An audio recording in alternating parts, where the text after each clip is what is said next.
So, welcome everyone. Good morning. And we are now celebrating the last and third day of our Africa Regional Forum. So, bienvenue à tous à notre troisième jour de notre forum régional d'Afrique. We were going to begin today with Dr. Annette Kirabira from Rahab, Uganda, and she's an amazing clinical psychologist who also works with organizational psychology. She's been working in the anti-trafficking space for a very long time, specifically with the Coalition Against Trafficking in Persons in Uganda, where she's the interim chairperson. And one of the real strengths of Annette's background is her ability to bring together such diverse stakeholders, particularly NGOs, and has really lent her wealth of experience to various trainings in anti-trafficking leadership and counseling. So on to you, Annette.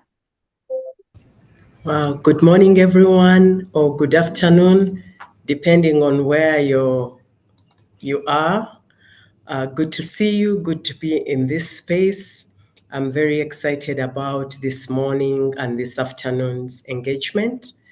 I just want to briefly unpack a bit of the topic of the importance of survivor engagement in achieving actionable justice. I think for most of us in this place, we've been talking about survivor engagement. The voice has grown, the conversation has evolved, and I'm excited to know that the conversation continues to evolve and to grow and to be informed. Really, I think I have about two thoughts to share. That survivors with their lived experience come in to bring a lot of insight into what will work for them, not only in their needs and services, but also in this area of actionable justice. When we listen to the voices of survivors, not even just listen. But as I was saying, that most of us are aware that survivors bring a lot of insight. And as we discussed today, and a lot is going to be unpacked, the voice, their participation, their ideas provide a lot of insight for us to eliminate assumptions. Also, one of the other things, they truly understand the consequences of being part of the justice system and process. We might understand processes as allies, as supporting organizations, but they truly know. Examples, if traffickers are in their space, if traffickers are members of their families, what does that mean for them? So their voice, their participation brings in a lot of insight. But also the importance of engaging survivors eliminates the whole idea of tokenism. I think we've talked about tokenism quite a lot. I don't even have to labor it. But it also brings in relevance. Is what is being proposed relevant to the survivor? Because I feel that all of us who are in the anti-trafficking space come with different perspectives when we think about actionable justice. For instance, the perception of law enforcement may be different from the perception of service providers and may also be different from the survivor themselves. I know that most of us who also advocate in law enforcement spaces, what we define as justice might be holding the trafficker accountable. We want to hold the trafficker accountable through the criminal prosecution system. And also we want to connect the survivor to services. But is that exactly what it means for a survivor to access justice or to achieve actionable justice? Yes, I know that most survivors will agree that traffickers need to be held accountable, but justice might mean more than that to a survivor. It may mean connecting them to a space where they can heal. It may mean personal stability, to access resources, to help them heal, to achieve a sense of freedom. So if we don't hear from a survivor, and one of the things we need to remember that even on the journey of accessing, achieving actionable justice, many things can change for a survivor. You can come in with a tunnel vision of saying we want to access justice through the criminal justice system. But then if the survivor is allowed the space to navigate and be flexible, you might find that at different periods of that process, what is actionable justice for them might change. And that's all right. So for us, the other thing also, not to mistake passion and zeal and maybe wanting to engage as a way, we shouldn't mistake it that this survivor is fully prepared to embark on the whole journey. So the importance of having them is to allow them to own the process, to own the process in achieving actionable justice. So this morning, and for some of us where it's afternoon, as we engage this topic, actionable justice, and working towards implementing strategies that will support all our efforts in this space of counter trafficking, we need to ask ourselves, what have we achieved? We have been discussing survivor engagement for a long time. What more needs to be done? I'm hoping we can move forward with these kind of questions. But also, the other question I have, do we genuinely want to listen? And when we listen, do we hear? Do we adjust even as we support survivors in achieving actionable justice? Are we dedicating resource to fully equip and empower survivors for autonomy and for meaningful engagement? For me, those are some of the questions. And hopefully, by the time we're done with today's conversations and engagements and all that, we will be informing policy, we'll be informing practice, we will be informing resourcing in this space so that we can fully support our survivors as they engage in achievable justice. So without further ado, I'm excited to hear how all the other topics are going to be unpacked, to listen to the survivors that are going to speak, and to also listen to all the other panelists, even as we continue on this journey of survivor engagement. Thank you so much.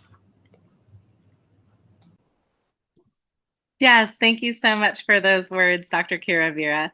Now on to Jacqueline Mwende for our first panel of the day. Now, this is about moving towards actionable justice through effective survivor engagement, lessons learned, and specifically, this presentation will be on survivor and government collaborations, lessons learned from the Alliance 8.7 Pathfinder process in the DRC and Kenya. So Jacqueline manages our East and Central Africa region, and she's also a dear friend who's been an incredible attribute to the Free the Slaves team for a very long time. I know I introduced her already, I believe, on the first day, but she has a wealth of experience in this throughout New York and Kenya and throughout the region. And she's someone that can really, really inform this conversation about galvanizing, bringing different groups together. So on to you, Jacqueline. Before Jacqueline, I just want to interject. We are taking questions again today, so please remember to put your questions in the Q&A box, not the chat, because it gets lost in the chat. So please, for the panelists, please go ahead and place your questions in the Q&A box. Also, we do have a French speaker on this panel, so we are asking for everyone to please find the interpretation button on your bar. It should be near where you have the chat or the breakout rooms. Please find the interpretation button. If you are speaking English and you want to listen to this in English, please choose English. For all of our French speakers, please choose French. You probably don't understand what I'm saying, but choose the language. I can do it. Okay, yes. Choose the language that you want to hear so that we can have a seamless interpretation. So Davina, yes, you can explain in French. Et merci pour le suivi aussi. Bonjour tous. Les personnes qui parlent français peuvent trouver l'icône d'interprétation sur votre écran où vous pouvez changer la langue de traduction entre anglais à français parce que nous avons une personne qui parle français sur le prochain panel, Madame Agano, je crois, et les autres personnes aussi. Ensuite, autrefois, c'est sur votre écran où il y avait un globe.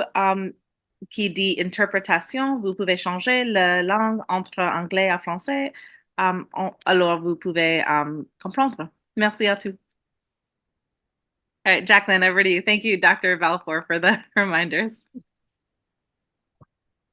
Okay, thank you very much for coming today. This is the very first panel for today. And as you have heard and how the key speaker has opened, today is all about survivor engagement.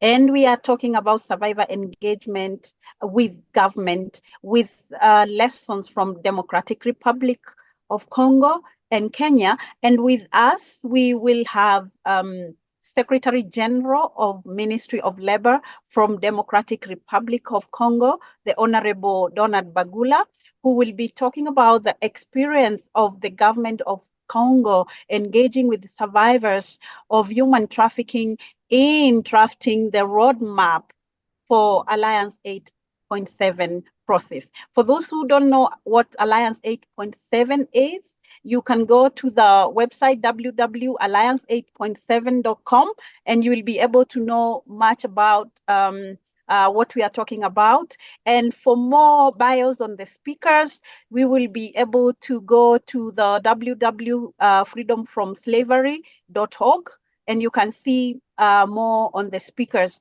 Then next we will have Benedict Agano, who is the coordinator for Free the Slaves in Democratic Republic of Congo, who happened to be part of the committee that was working on the Alliance 8.7 roadmap in DRC.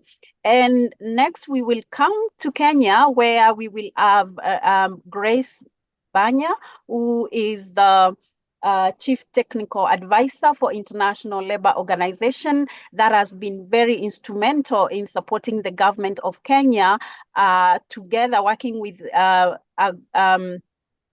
group of civil society organizations in Kenya, including Free the Slaves, together with the Survivor Network Kenya, to deliver the roadmap for Kenya.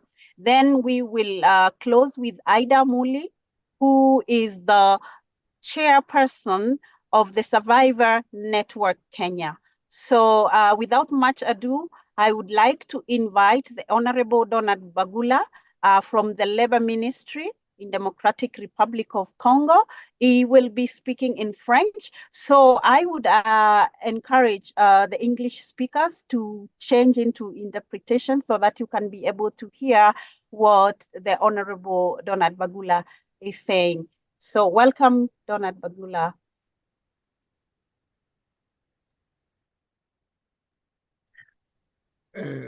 Bonjour et bon après-midi à tous et à chacun.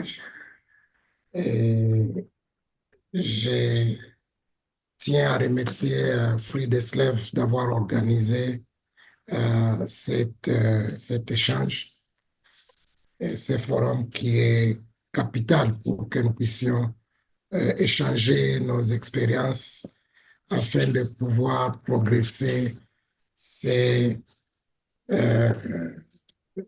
agenda de lutte contre le travail des enfants et surtout la prise en compte de survivants dans les mécanismes d'éradication de ces épiphénomènes. Merci Jacqueline pour cette introduction. Effectivement, comme vous l'avez introduit, et je pense que tous les participants savent que depuis 2016, à la suite du programme de développement durable à l'horizon 2030, les dirigeants du monde entier avaient lancé l'Alliance 8.7 et ce partenariat mondial qui vise à accélérer l'abolition des pires formes de travail des enfants, l'esclavage moderne, le travail forcé et la traite des êtres humains d'ici 2030.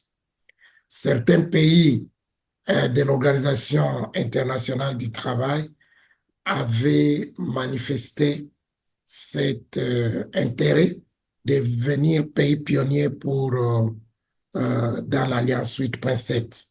Et la RDC, donc la République démocratique du Congo, mon pays, avait manifesté cet intérêt et le processus a été amorcé pour faire partie de ces mécanismes et qui finalement a été finalisé en 2023.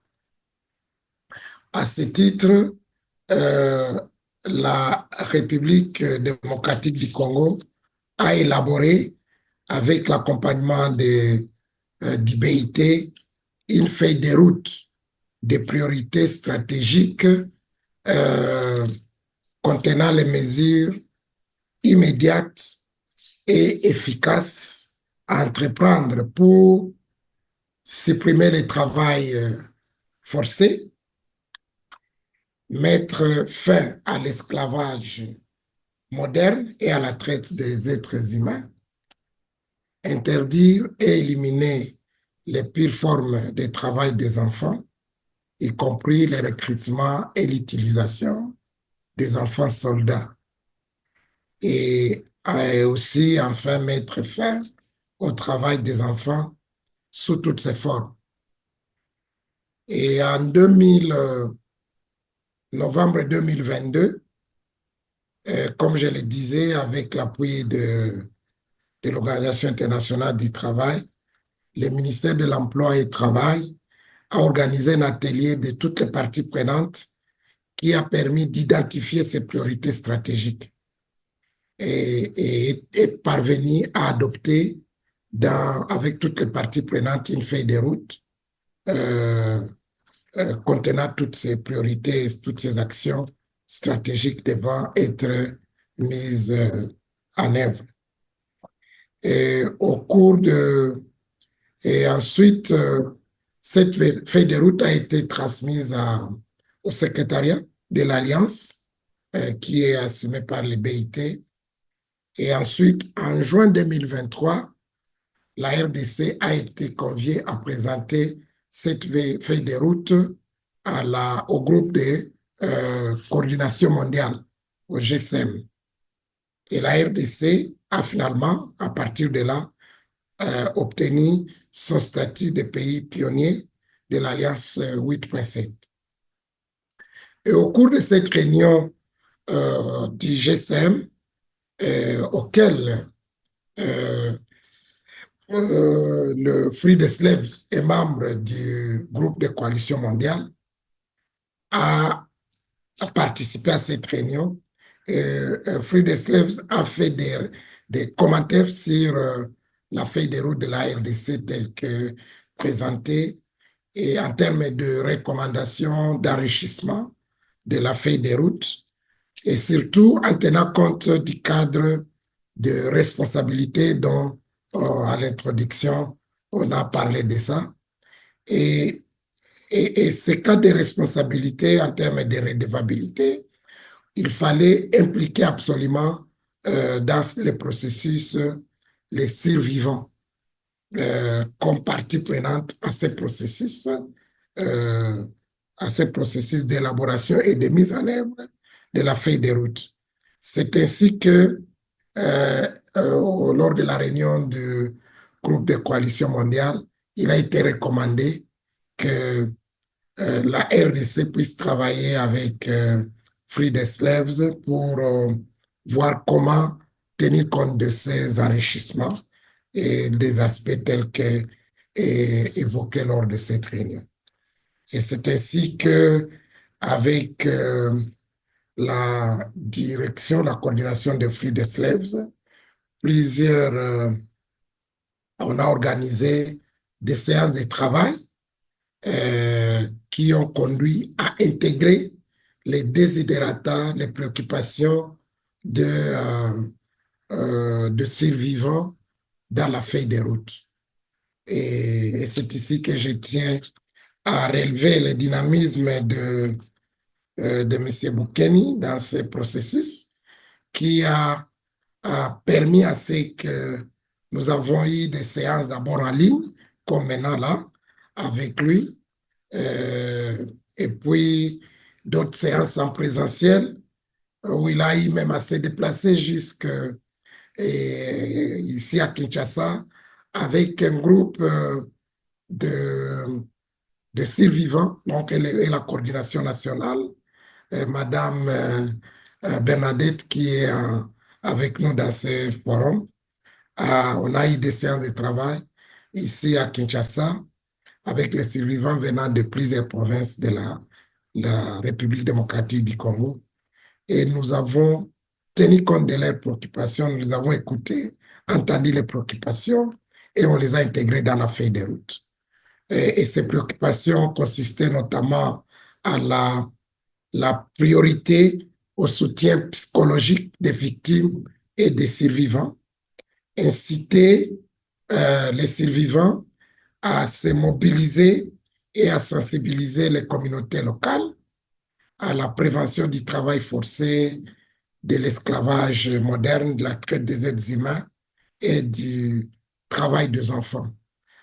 Mais aussi arriver à renforcer la capacité des survivants à contribuer à la prévention et à la protection des victimes et des communautés affectées. Et enfin, inclure dans le code pénal les infractions pour toute action relative à l'esclavage moderne et ainsi de suite. Alors, la feuille de route de la RDC telle que adoptée par toutes les parties prenantes, notamment le gouvernement, les partenaires sociaux, les organisations de la société civile et les partenaires publics et privés, tenait compte effectivement des survivants sans ressortir clairement ces concepts, ce qui pouvait paraître comme si cela n'était pas pris en compte ou ignoré. Et c'est ainsi, après que nous avons voulu reformuler les choses, les mettre de manière explicite dans la feuille de route, avec le concours de survivants, donc au cours des réunions que nous avons tenues. Et nous avons immédiatement, après avoir pris en compte ces enrichissements, organisé une réunion d'évaluation à mi-parcours avec toutes les parties prenantes pour prendre compte de préoccupations et les enrichissements qui étaient constitués, qui ont été intégrés entre le groupe des survivants et la task force qui travaille à mon office sur la mise en œuvre de la feuille de route.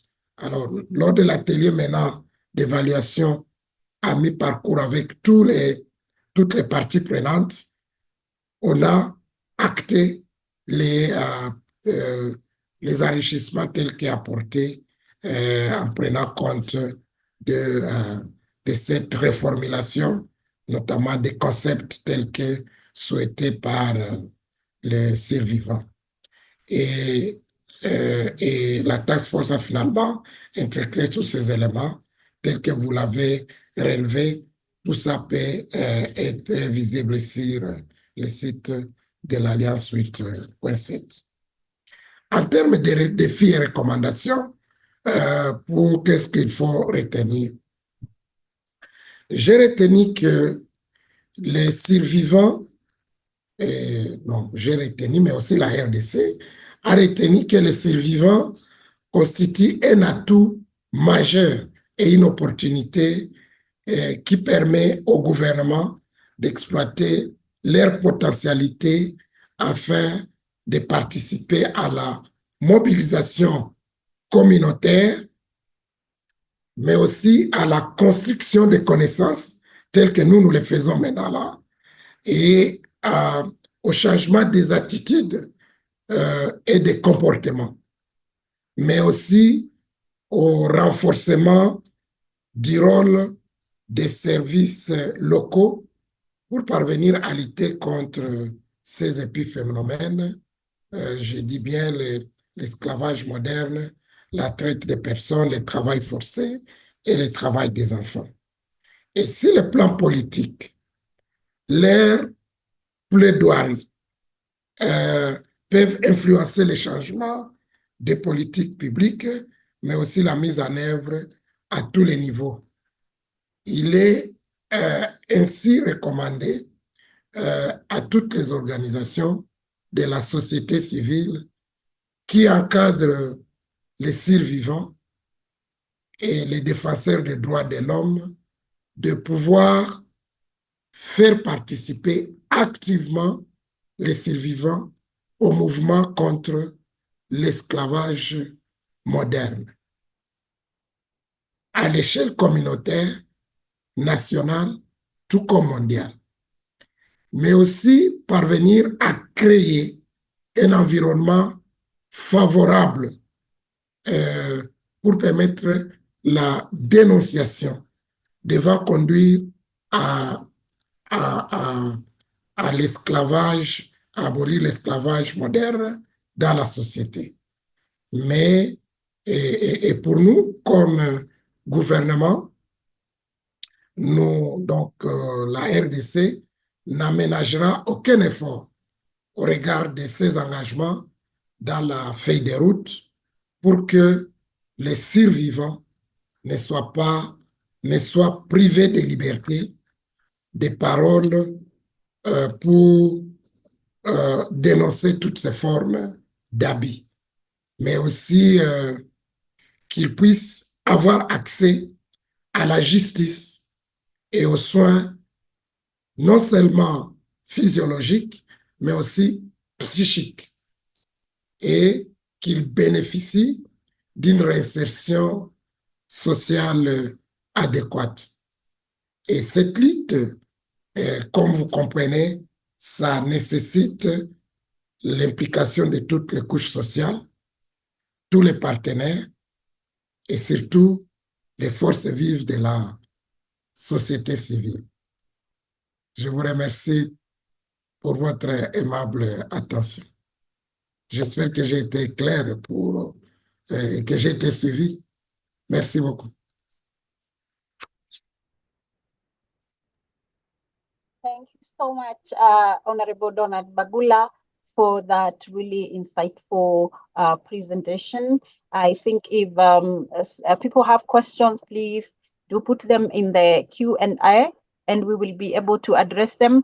I'm moving next to still in DRC to Bernadette Agano, who I had introduced earlier, for her to share perspective on the process that has just been described previously. And then we know she can now highlight the lessons that she learns from the perspective of, survivors themselves, as well as organization, because she was, working in that capacity, a dual capacity in that committee as a survivor representative, as well as a staff for Free the Slaves. Welcome, Bernadette Agano.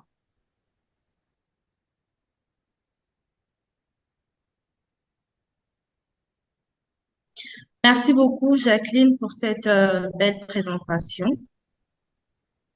J'en suis vraiment honorée et je suis honorée vraiment d'être aujourd'hui ici et pouvoir partager l'expérience que nous avons à travers le gouvernement lors de l'élaboration des recommandations à être inclus feuille de route.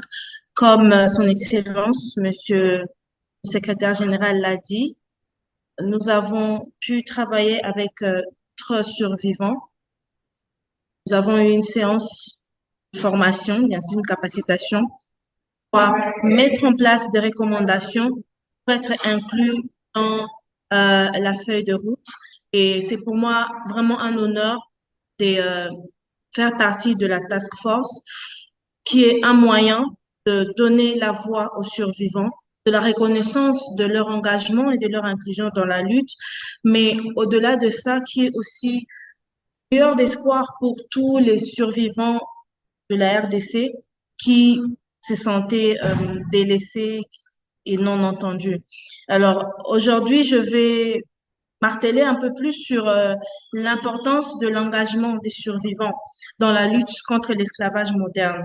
Vous savez, l'engagement des survivants, c'est-à-dire faire à ce que les survivants soient vraiment partie prenante de la lutte, les inclure vraiment dans la lutte. Et cela aurait, à notre avis, un grand impact. Alors, comme Madame Jacqueline m'a présenté, je représente Free the Slave en RDC, mais aussi, je suis aujourd'hui heureuse et fière de me présenter en tant que survivante aussi de l'esclavage moderne, en quelque sorte. Et je suis heureuse de représenter tous mes frères et sœurs de la RDC. Euh, alors, pour parler de l'impact qu'aurait euh, l'engagement des survivants dans la lutte, alors à travers les témoignages authentiques, le simple fait qu'un survivant puisse être fier de se lever et de parler de son expérience vécue en soi est une sensibilisation. Mais au-delà de ça, il y aura une mobilisation plus efficace des fonds grâce à l'implication des survivants parce que vous savez, il y a beaucoup de travail qui doit être fait et cela a besoin de fonds. Mais pour les survivants aussi, quel serait leur avantage à être inclus efficacement dans la lutte contre l'esclavage moderne? Il y a leur empowerment, par exemple, leur réintégration sociale, ce qui est vraiment crucial. Mais au-delà de ça, la transformation de leur expérience traumatique en force motrice pour le changement. Et ça, c'est quelque chose qui est très important et qui apporterait vraiment beaucoup de changements. Alors, en termes d'engagement des survivants, euh, Monsieur Dona Bagula en a parlé récemment. Par exemple, je vais donner l'exemple de la RDC, comme ce que je disais récemment, l'inclusion des recommandations des survivants dans la feuille de route pour l'Alliance 8.7 est un exemple parfait de l'engagement des survivants dans la lutte. Parce que du moment où tu t'es dit, moi en tant que survivant, je m'engage aussi à apporter ma pierre pour que ceux qui sont derrière moi ne puissent pas vivre ceci. Et en tout cas, je prierai que ceci soit un modèle pour les autres pays africains, peut-être représentés ici, peut-être d'autres organisations qui ne sont pas en RDC, mais qui sont un peu partout en Afrique, de prendre cet exemple. Et heureusement qu'il y a beaucoup plus de pays en Afrique qui sont en train de vouloir faire partie de l'Alliance 8.7 en étant des pays pionniers de la lutte contre l'esclavage moderne, ce qui est fantastique. Alors, au-delà de ça, quelles seraient les actions à entreprendre? La première des choses, je pense que ce serait reconnaître les survivants comme des experts. Au lieu de les définir à travers leur expérience vécue, utiliser cette expérience vécue et les prendre pour des experts parce qu'en fait, c'est eux qui savent, comme Madame Annette l'a dit au départ, c'est des guides en fait. Ils vont guider même notre lutte, ils vont guider même notre sensibilisation parce qu'ils sont passés par là. Et je pense que ce serait quelque chose de très important. Alors, de ce fait, je pense vraiment que l'engagement des survivants est crucial pour plusieurs raisons. Tout d'abord, les survivants, comme je disais, apportent une perspective unique et authentique qui est essentielle pour comprendre pleinement les dynamiques de la traite des personnes. Leurs témoignages puissants qui sensibilisent le public et mobilisent des fonds de manière efficace. Mais ici, je ne parle pas du témoignage de leur vécu traumatisant, non, mais surtout de leur évolution du statut de victime à celui de survivant, du statut de survivant à celui de survivant leader, du statut du survivant leader à celui d'activiste. Et ces témoignages à lui seul constitueraient une sensibilisation et un exemple à suivre pour d'autres survivants. Alors, les histoires vécues des survivants ont un impact émotionnel fort, capable de toucher les cœurs et pousser à l'action. En les écoutant, peut-être, les donateurs potentiels peuvent mieux comprendre l'ampleur du problème et être plus enclins à soutenir les initiatives de lutte contre la traite des personnes. Alors, quelles sont les leçons apprises après cette expérience d'engagement de survivants, leur inclusion dans la lutte? Je pense qu'il est temps de cesser de réduire les survivants à leur expérience passée et de commencer à les considérés comme des experts, comme je disais au départ. Et heureusement, des organisations, le gouvernement représenté aujourd'hui est en train de prendre ce pas-là, ce qui est vraiment fantastique.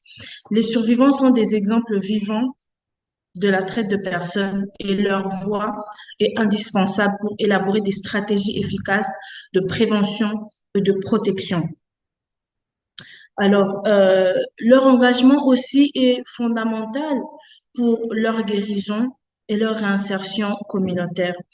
Alors, peut-être parmi les participants ou parmi d'autres personnes, peut-être pourraient poser la question comment inclure les survivants dans la lutte ou comment promouvoir l'engagement des survivants. Ceci peut se faire de plusieurs manières. Cela peut se passer à travers la participation au développement des politiques, comme ce qui a été le cas lors de l'élaboration des recommandations des survivants, euh, en créant des groupes consultatifs composés des survivants pour guider la formulation des politiques et des lois. Ceci est possible. La collaboration des survivants avec les organisations non gouvernementales, peut-être gouvernementales aussi, en invitant les survivants à participer aux discussions et aux négociations avec les décideurs pour s'assurer que les politiques répondent exactement aux besoins réels des victimes. La deuxième des choses, euh, l'engagement des survivants pourrait aussi passer par la formation et le développement des compétences.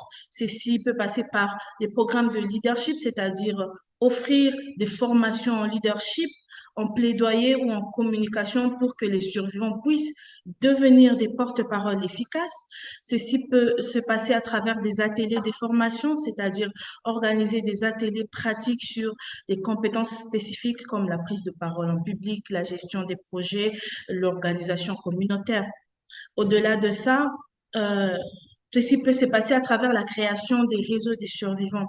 Ceci pour établir des réseaux ou des groupes de soutien où les survivants peuvent partager leur expérience, se soutenir mutuellement et collaborer sur des initiatives de plaidoyer. C'est vraiment très intéressant. Mais au-delà de ça, permettre la participation des survivants dans des conférences et des forums comme ceci où les survivants pourraient partager leurs perspectives, pourraient apprendre des autres, pourraient apprendre des nouvelles ou des innovations en matière de traite d'êtres humains et cela pourrait leur aider dans leur activisme, dans leur activité, dans leur communauté et ce serait vraiment intéressant. Mais au-delà de tout, nous pensons aussi, d'ailleurs c'est l'une des premières des choses, permettre aux survivants d'avoir accès à l'emploi et aux opportunités économiques, c'est-à-dire embaucher les survivants dans des organisations de lutte contre la traite des personnes, y compris des postes de gestion, de conseil, de sensibilisation, de consultance, parce que vous savez, comme je le disais dans un des webinaires où j'ai participé récemment, ceci peut arriver à n'importe qui. Ceci peut arriver à n'importe qui, n'importe qui peut être victime de ces exactions, d'où vraiment le besoin de sensibilisation. Et au-delà de ça, au-delà d'être survivant, on peut avoir des capacités qu'on peut mettre au profit de la lutte. Et je pense que c'est quelque chose qui serait très intéressant. Alors, au-delà de ça, il serait aussi bien de mettre en place des programmes de réinsertion, c'est-à-dire de programmes de formation professionnelle et d'emploi pour aider les survivants à réintégrer la société et obtenir une indépendance économique pour que ces victimes ne soient pas révictimisées.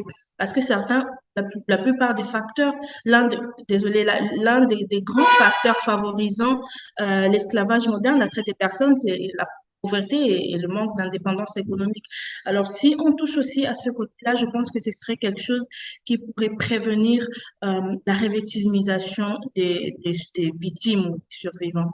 Alors, en dernier, comme je disais, considérer les survivants en tant qu'experts vis-à-vis de leur expérience vécue, mais au-delà de ça, donner un soutien psychologique et émotionnel lorsque vous êtes amené à travailler avec les survivants.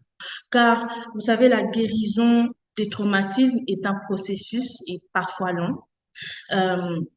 Du coup, fournir un accès à des services de counseling, de soutien émotionnel pour aider les survivants à surmonter leur traumatisme et participer à la lutte serait vraiment quelque chose de formidable. Mais au-delà de ça, créer des espaces sûrs où les survivants peuvent exprimer leurs idées et leurs expériences sans crainte de jugement, de stigmatisation, car ceci est quelque chose que parfois il arrive que nous vivons au jour.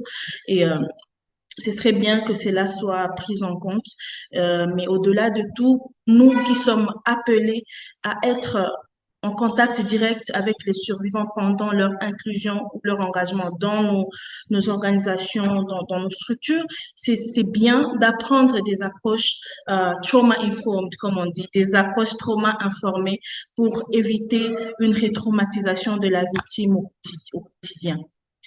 Donc, inclure les survivants de manière significative renforce non seulement la lutte contre l'esclavage moderne, mais contribue également à la guérison et à l'autonomisation de ceux qui sont affectés. Alors, en reconnaissant leur expertise et en leur offrant des plateformes pour s'exprimer et agir, nous pouvons avancer ensemble vers un avenir sans esclavage moderne. Je vous remercie et je pense que je vais m'arrêter là. S'il y a des questions, je serai ravie de répondre. Merci.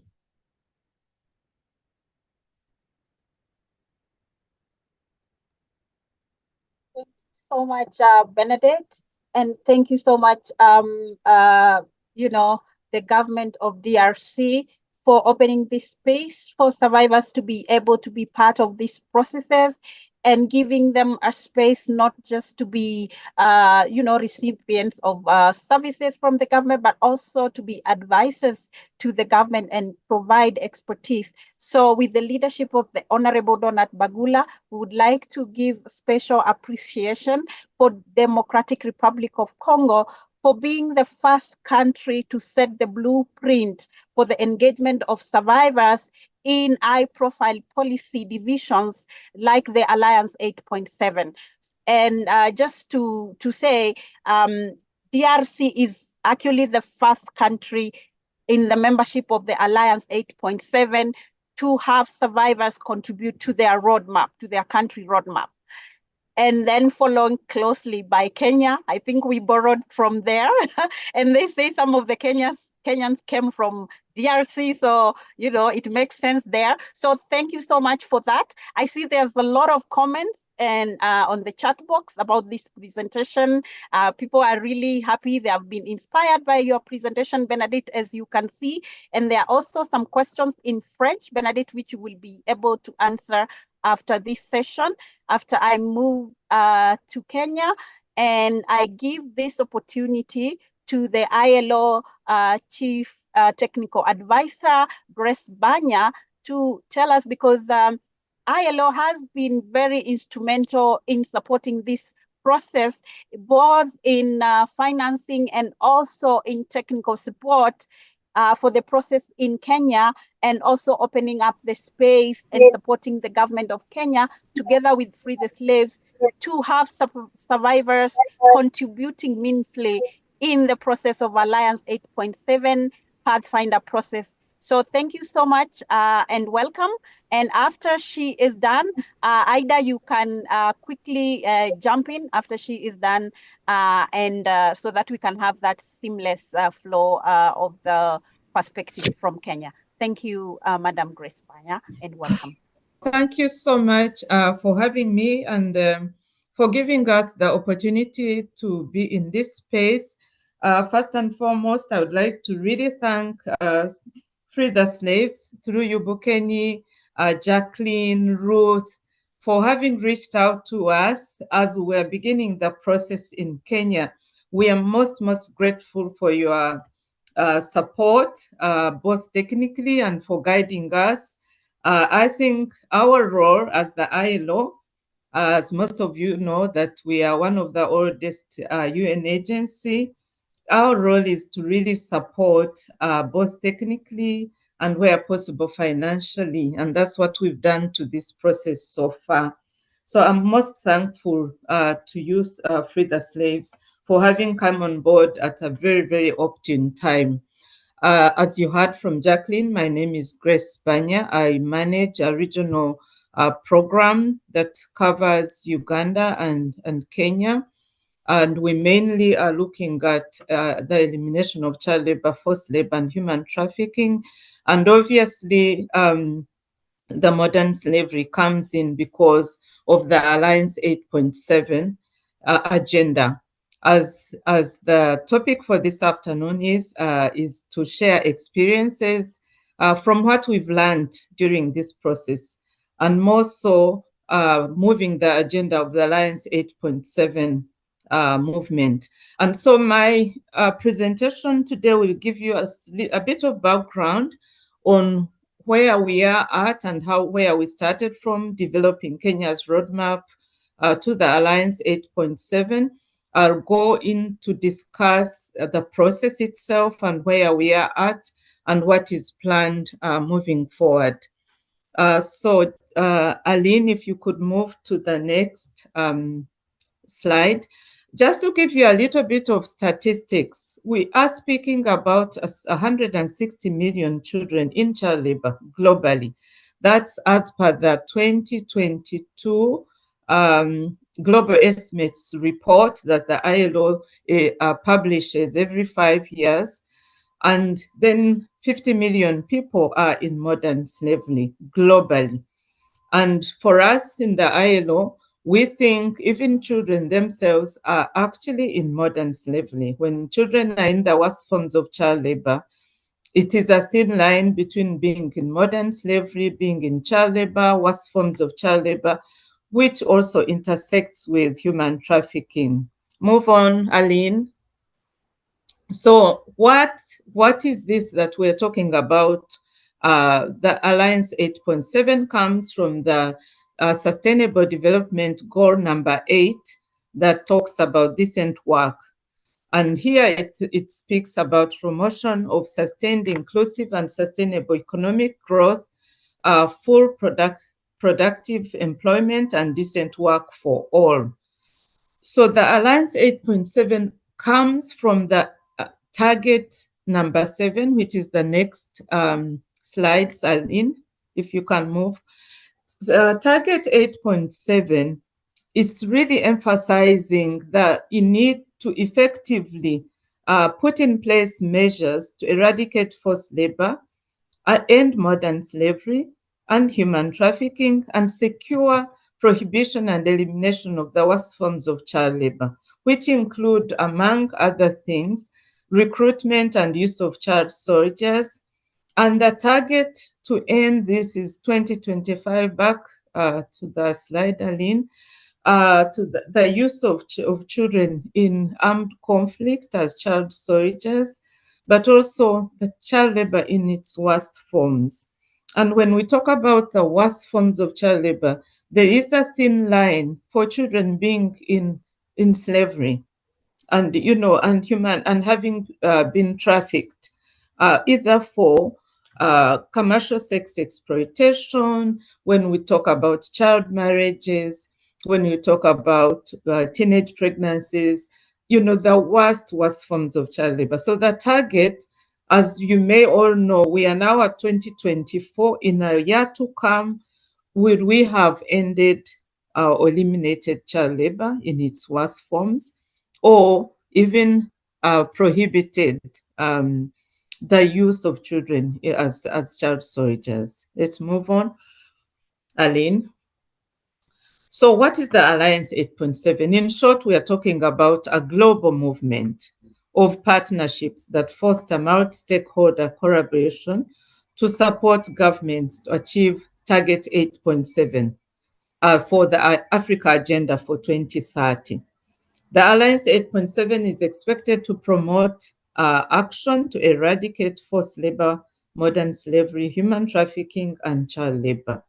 So getting alliances globally and in East Africa, where we are with our partners, Free the Slaves, and other civil society organizations to promote accelerated action through research, data collection, knowledge sharing, and making sure that the governments move the political will, the resources that are required so that we can bring an end to these vices. And then lastly, to drive this movement by leveraging action at all levels. So we are talking about involvement of survivors. Are they in this whole process? Can we put them at the center stage? And that's what we've been doing in Kenya. So I'll later on share our experiences, what we've done, where we are, and where we expect to move. Move on, Aline, next. So the Alliance Pathfinder process or Pathfinder country process it allows a country to demand, actually it's a whole demand-driven process, to commit themselves and show it through action, to be a member of the Alliance 8.7 like-minded countries. So it is an open status for every country that is willing and able, because it's not enough to be willing, but you have to also have the ability to move the process, but also sustain the process. And so nobody, even us ourselves from the UN or any other organizations, coalitions, can force any country to be a Pathfinder country. There has to be that demand, there has to be the willingness and resources to move the process. So when a country is actually allowed in, then they get the status of a Pathfinder country. Let's move, Aline. Next. So the Alliance Pathfinder countries, I think you jumped too fast, Aline, if you could move backwards. Yes, so the Alliance 8.7 Pathfinder membership brings together like-minded countries that are supporting an inclusive and sustainable process that showcase progress and successful interventions, both at regional, international, and at national and country levels through this platform. They're supposed to also share good practices and knowledge and expertise. And I'm saying all this because Kenya is not yet a Pathfinder country, but this is what is required from the perspective of being a Pathfinder country. And then they serve as examples to drive change by showing progress and successful interventions, but they also receive technical expertise from the Global Coalition and also the regional like-minded countries through knowledge sharing workshops and experiences, but also they get support as they move, progressively towards the target now that is 2025, which I believe is going to be moved forward, because at the rate where we are and with the statistics as I shared globally, the sub-Saharan Africa, we are not doing so well. And therefore, there's need to even push for more countries in Africa to join this membership. Next, Aline. So where are we in Kenya and what have we done so far? So the quest for Kenya's admission to the Alliance 8.7 Pathfinder country status started earlier, actually, in the year 2020. There was a discussion that was affected by the COVID-19 pandemic. Things slowed down. The process could not move further. We were not able to meet physically, as you know, how it affected all countries globally.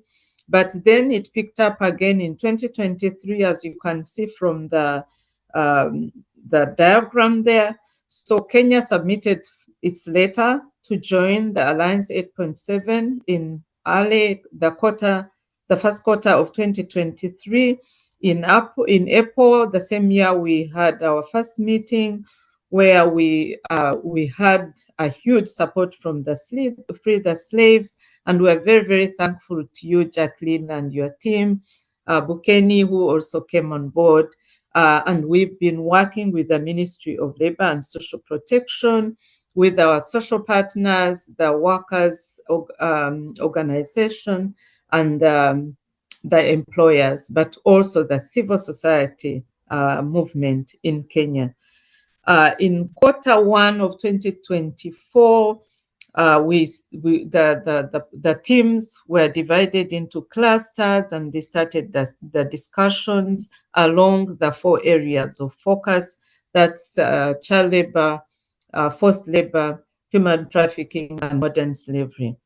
So we started the discussions alongside the 4 clusters. And then we held our first stakeholder workshop in the second quarter.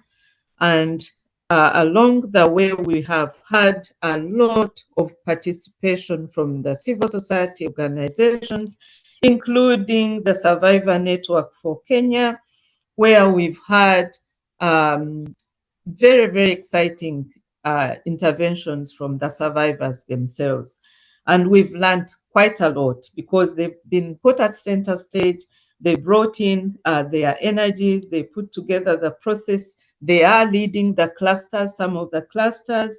And we've learned a lot from just listening to their perspectives and how they want to see Kenya's roadmap going. And I can tell you, there is no country that is going to do it alone from the government perspective, because it's civil society organizations that do the work on the ground, that provide services for the survivors, but also they have all that we need and all it takes for the policy makers to actually fashion interventions that will suit their needs. And we are finding that the voice of survivors is so critical. It is so critical at all stages, because they're able to shape policy, but also guide intervention that will suit the needs of the survivors. I was listening to the earlier speaker from Uganda, my sister Annette, and I couldn't agree with you more, because survivors' engagement does really give insight in what they want, and not only how policy should actually go for them, and actionable justice. I mean, for me, just listening to you, I just got very, very excited that if we are going to move this process forward, we really need them at every step of the way. Aline, can you move next? So the status so far is that the clusters have met. We've gone through their drafts. 3 out of the 4 briefs we discussed, I think 2 weeks ago. We are left to review one of the briefs, and we are finding that the input that is coming from all levels, both government, the workers' organizations, the employers, as well as the survivors and the civil society organization, is really, really high quality input. And we've now agreed on what Kenya's format for the roadmap will look like.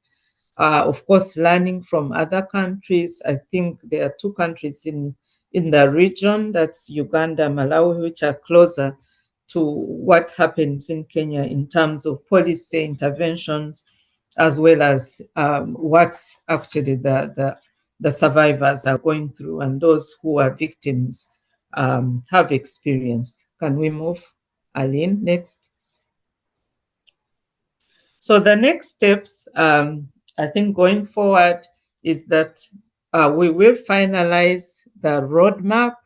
As I said, in August, we have several convenings. As the ILO, we've been supporting financially to convene the groups, as well as provide technical expertise.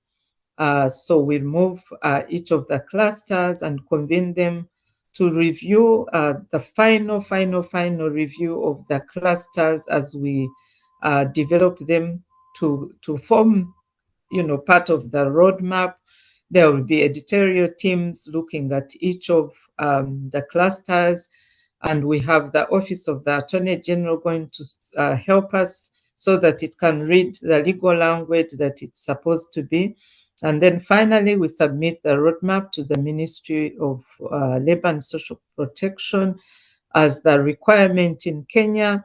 Any official legal document has to be taken through public participation so that the public know what Kenya is committing itself to, and a buy-in. So there's a lot of buy-in and having inclusivity at all levels. We hope that by September it will be adopted by the cabinet. As you may all well know, there's a new cabinet in formation. We hope they would have settled down, and then we can have it as one of the first documents that they will look at. And then we start engaging with the Alliance 8.7 Monitoring and Review Committee. And finally, Kenya, hopefully by November, the Global Coordinating Group can accept Kenya to be a Pathfinder country officially. I think the level at which we are as a country is that on paper, we've been accepted, but we have to fulfill all the requirements, and the roadmap being one of them, so that then we can have the final stamp of acceptance to this movement. Next, Aline. We can skip that. I think that's not important for this meeting. Even that one, let's skip it and we go to the next. So just to quickly, as I wind up, to share the lessons learned. I think throughout this process, we've learned that there's a very, very critical need for effective stakeholder mapping and engagement across all the 4 thematic areas. And this is to ensure there's relevance of issues and stakeholder buy-in. We did start with this, but progressively we realized that along the way, for us, for the Kenya roadmap and the program for the Alliance 8.7 to be really effective, it will have to be an all-inclusive process. Secondly, that leadership at all levels is very, very critical. The Ministry of Labor, obviously, by default, they are the ones that lead the process, and we knew that from the very beginning. As you may be aware, for us at the ILO, we work in a tripartite fashion. I mean, we are invited to be in Kenya or any country at the invitation of the government. So we are not implementers. And so we recognize that the work is done by government, and our mother ministry is Labor Ministry, but also that they work with the workers, organizations, and the employers organization. So we respect that tripartite structure, and that is what takes the leadership. Secondly, we also recognize that we have a role to play to provide technical expertise together with the Free the Slaves. We were very, very thankful that they came on board and have guided us throughout the process. So kudos to you, Jacqueline, and the team, Bukeni, Ruth, and all of your colleagues. Then the thematic cluster leads have provided thematic expertise, and it's very important to recognize what they bring on board. Each of the clusters know what they are doing. They are bringing in the process what is on the ground. That has to be acknowledged and also have its place, very, very central place in the whole process. And we, of course, have provided convening as our role, and we've taken it very well, and we'll continue to support the process. Okay, can we move down? Aline? Yes, some other lessons learned is that the country roadmaps should be structured to suit the local context. I mean, I can say that over and over again. If you think you can sit and put something together and you think it will work, no. You must have the context at all the levels, and where possible, even subnational levels, if it was possible, to pick their perspective. But in most cases, because the CSOs bring in that bottom-up approach, we're able to fit in what others are thinking at all levels. The technical capacity and expertise also is strengthened all through the process. I think there's cross-learning at all levels of the process, and that should be acknowledged and actually documented.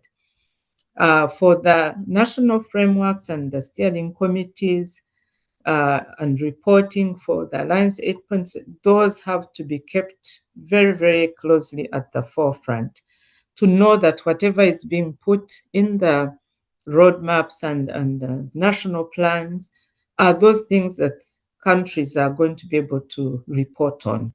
Because there's no point being so ambitious and setting high targets. So when the time comes to report, then we are not able to report. So that is something we've learned, and we've corrected ourselves along the way to be able to have very realistic targets that the country would be able to report on. Aline, can you move little, still the same slide, but the last, yes, the last number 6, I'm not able to read it. If you can pull it up, sorry. Okay. Yeah, I think I'm not able to see that. It's my presentation here. So government commitment, yes, the funding of the whole process. Whereas the ILO and other partners can come on board and provide resources, I think that it's critically important. And that's a lesson we've learned, not only in supporting this process, but other processes. The government's commitment is fundamental, but also they need to be very committed to the end.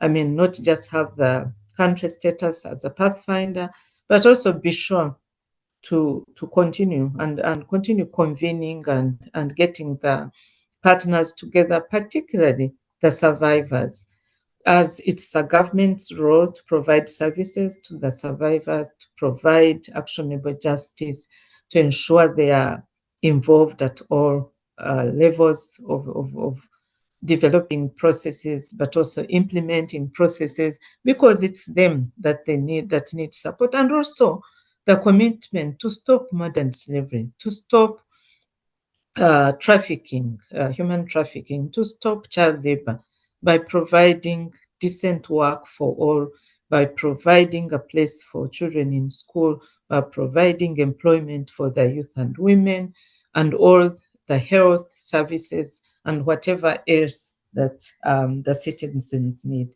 So I want to thank you again for listening. I kind of marathoned through. We are very thankful to be in this space, and we continue to look forward to be part of this process. Again, thank you so much, Free the Slaves, for allowing us to be part of you and part of the process. I think the ILO remains ready to work with you and especially the survivors, and give them their rightful place in this process. Thank you again, and happy to be here. Back to you, Jacqueline.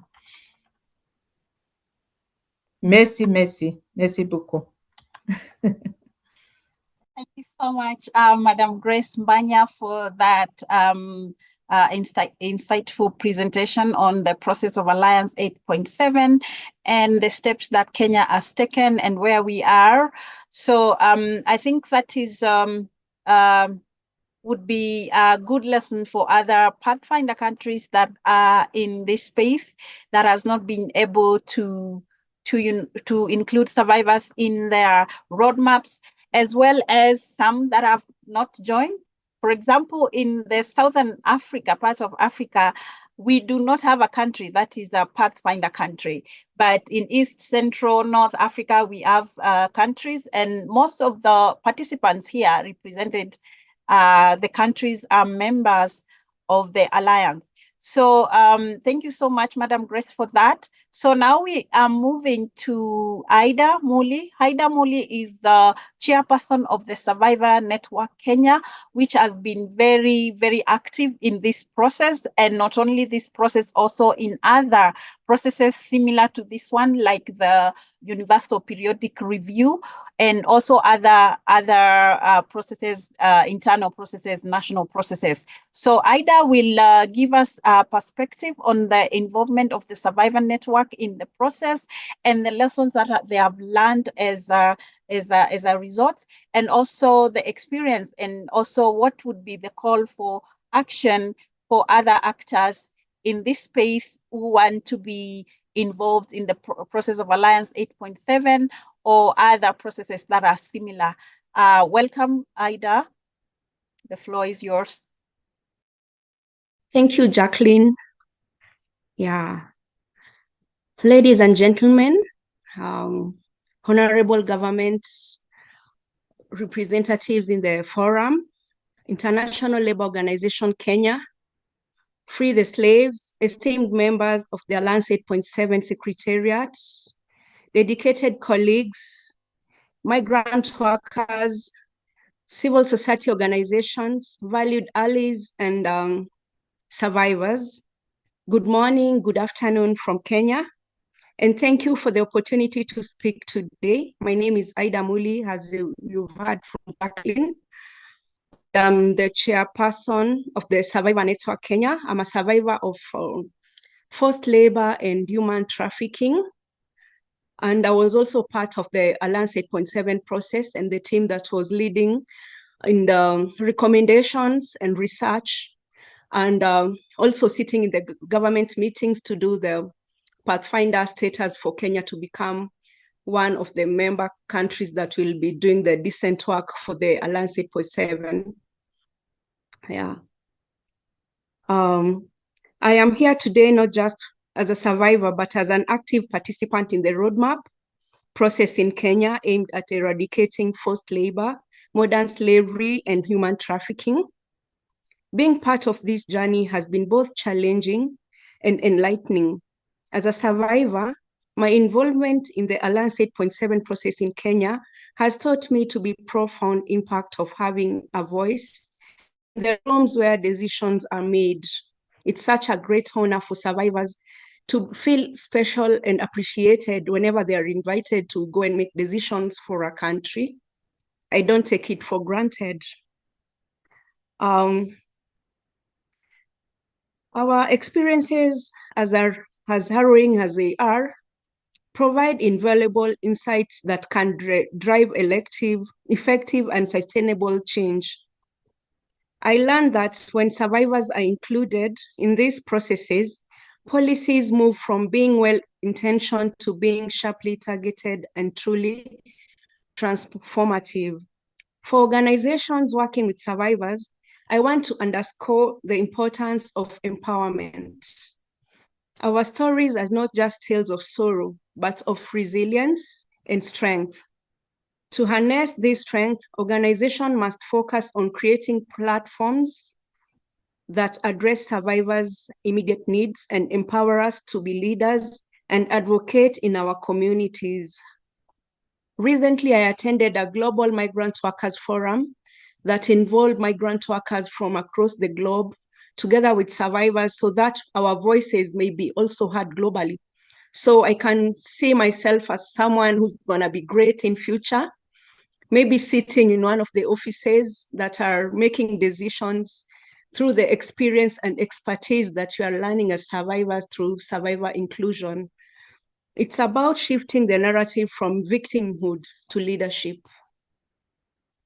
Government, on their part, must recognize and support the unique positions of survivors. We are not merely beneficiaries of policies.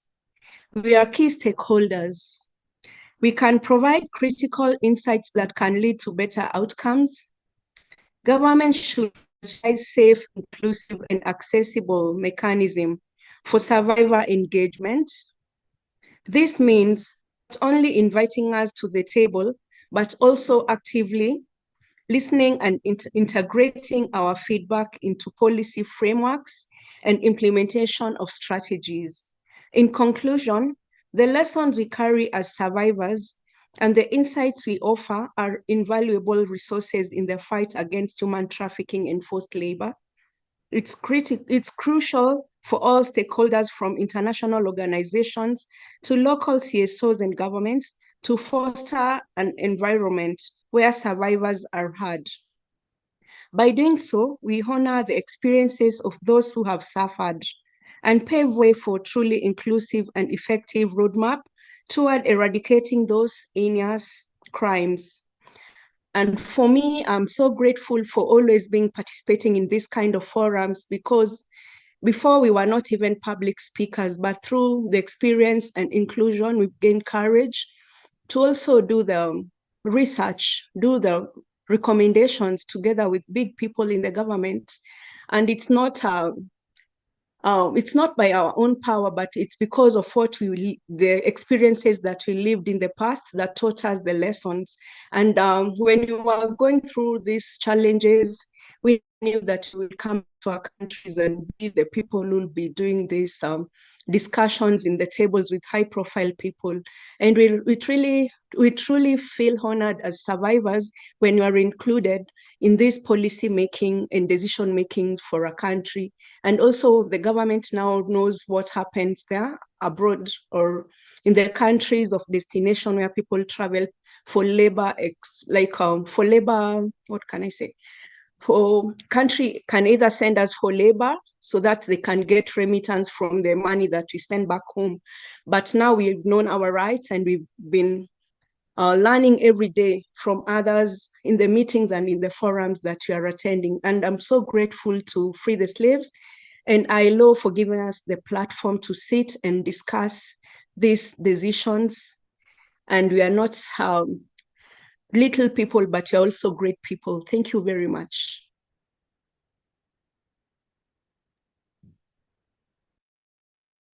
Thank you so much, Ida, for that presentation. And thank you, the panelists, for that presentation. I can see there were some questions which have been answered on the chat. But if you still have questions, please keep typing them in the question and answer session. Now, I would like to pass the baton to Davina. And thank you so much, the panelists, for that presentation. We really appreciate it. Yeah. Yes, thank you, Jacqueline. Thank you, speakers. This was an amazing panel, and I think it was very insightful, especially with the progress that's been made in the DRC and Kenya. Our next presentation is on survivor engagement policy research, and it will be led by Blaise Sonia Adu Gyamfi from Free the Slaves in Ghana. Again, our team has been just incredible in terms of our regional representation and our ability to kind of pull a lot of these stakeholders together. And Sonia is the Monitoring, Learning, and Evaluation Associate at Free the Slaves, and she's based in Ghana. And she's also worked as a senior research assistant with the Center for Migration Studies at the University of Ghana. And her blend of policy-driven research is a perfect area of experience to lead this panel. So thank you. Over to you, Sonia. Thank you, Davina. Thank you so much. And thank you to all the speakers till now. That was great and insightful to hear. Okay, so our session would be focusing on survivor engagement policy research.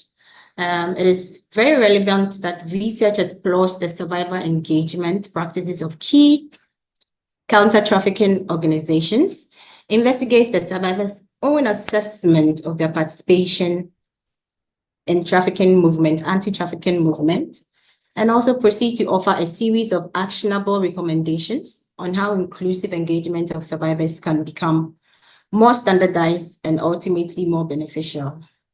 With this said, our panelists have diverse and rich background, and I will start by introducing them. We have Dr. Dorothy Haskam, who works with Heart Kenya, where she participates in research and closely cooperates with survivor advocates and leaders. She's a human rights activist, an advocacy and communication professional, and a systemic consultant and coach.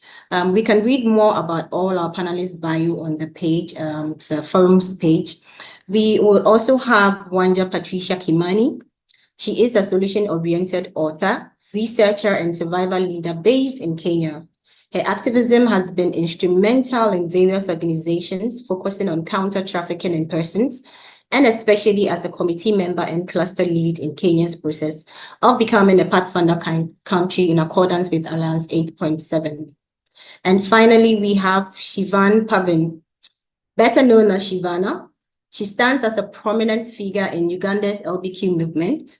Her unwavering dedication is evident in her roles as a passionate queer Ugandan activist, feminist, survivor leader advocate, and a research consultant deeply engaged in the battle against human trafficking. So our panelists would give a presentation of a research undertaken in East and Central Africa on the topic survivors and organizations working together against human trafficking. All three panelists will do this together, but we would have Dr. Dorothy starting with the introduction and methodology. Wanja would then come in with the findings, and Dorothy would focus more on quantitative and organizational overview. Then we would have Shivana also talk about the recommendations. And as the presentation is going on, if you do have questions, please feel free to type into our Q&A box, and we would respond during Q&A sessions, or even if there isn't enough time, they will do well to respond. At this point, Dr. Dorothy, I would hand over to you to start. Thank you. Thank you very much, Sonia, for this wonderful introduction. I'm starting with the question that is the question of all presentations. Can you hear me? Okay, I see you nodding. That's great.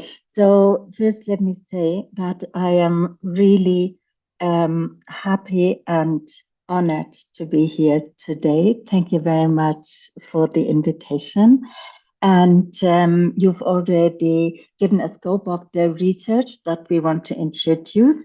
Let me say that this research was initiated by Free the Slaves, and then had Kenya and Nairobi-based NGO that focuses on human trafficking was invited to come in, and then we've been on this journey together.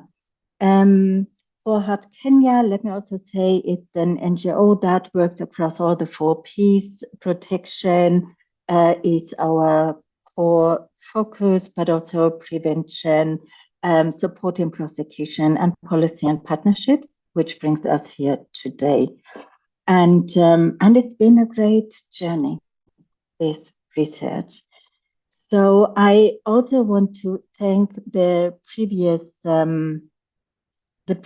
speakers, because they have made so clear why survivor engagement and inclusion is so important. And it's also so inspiring to see how it's now going up to the state level. However, even though it's now reaching the state level, which we are very happy it does, it is still very much on the cooperation with civil society organization that survivor engagement and inclusion often starts. So basically, from what Madame Bernadette has said before, this sort of builds on everything she has said and trying to break it down to a practical approach. So the findings that we are presenting now, they can be understood first as an encouragement to survivors who want to join the movement to see what they are entitled to expect from organizations they join. And of course, we have a whole set of recommendations that should guide and inspire organizations who want to embark on this way and just take the next step. This will be a lot for the next 30 minutes. However, you can download this research on the website either of Free the Slaves or Heart Kenya. There is the whole research. I do encourage you to actually download it. And for those who want to get real practical, real fast, there's also an executive summary that gives you all the recommendations. And there are many because it covers really a broad range. However, the most important thing here is to really take it to the next step. So don't be discouraged by the number of recommendations, but just look where your organization is at the moment and what is the next step that you can take. And maybe someone can share the links in the chat for participants to download it. Now allow me to put on my clock so I don't take too much time. We want to have more time for the recommendations and the findings from interviews. Aline, thank you. So we can move to the first slide, please. So yes, so for the methodology of the research, we have, of course, been looking at secondary sources, but the main part here is that it was interviews with 18 activists with lived experience across Central and East Africa who are cooperating with organizations in their fight and engagement against human trafficking. And I'm very happy to see a lot of the people who participated in the research, either as interviewees or as researchers, are on the panel, are on panels today or among the participants. And so those were 101 interviews that have definitely gained from the fact that we always had a staff researcher and a researcher with lived experiences doing these interviews. And this has contributed a lot to the quality, to the atmosphere of the conversation and the quality of the answers we got. And for me, actually, these interviews and the answers are the core of the whole research. However, we also have organizations, those that cooperated with the activists, advocates, and leaders who were interviewed, assessing their own survivor engagement, which has given us an idea on where we are starting. And then we had a validation workshop with a lot of participants, interviewees, and researchers. And this also has contributed a lot to making the recommendations more precise, also more bold. And I think it's important here to see that we got more precise and bold recommendations to organizations in the moment where there were a lot of activists with lived experience in a room. So in one-on-one, everyone was very sort of still polite and a bit cautious, but in this room with everyone discussing and getting more ideas, recommendations really, really gained also in urgency. Thank you, Aline. Next slide, please. So I have already sketched out that we cannot underestimate how important it was that we had researchers with lived experience present through the whole process. And also their role has evolved over time. And we try to make sure that the engagement is meaningful from the start by really looking into training and also like what is needed for them to take up responsible roles, not only in the interview, but also in the data collection, data analysis, and then up to the validation workshop and the research. Next slide, please. For the trauma-informed approach that was followed throughout, it was much more than just sort of having a psychologist on standby on every interaction. Of course, we benefited from the trust relationship that interviewees already had established with their organizations.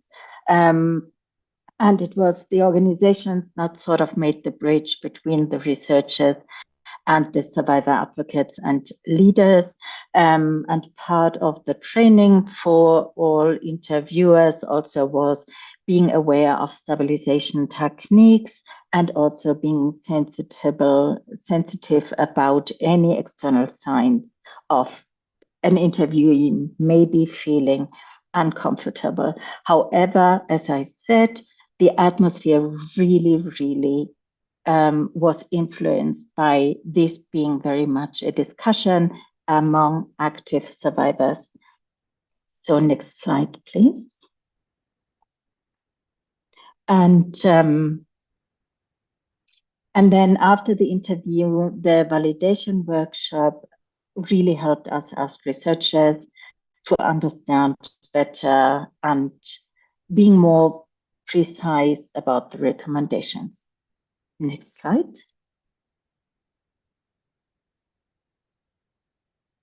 And I think it is here that I would like to hand over to Wanja Patricia to take us through the findings from the interviews with survivor advocates and survivor leaders.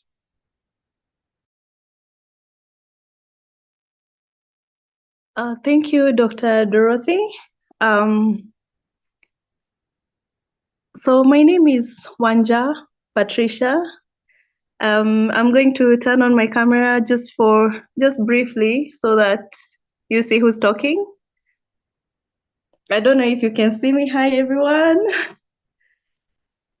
Yeah, so I'm a survivor leader and I conducted the interviews alongside my colleagues, Shivana and Brenda, who is not part of this panel today.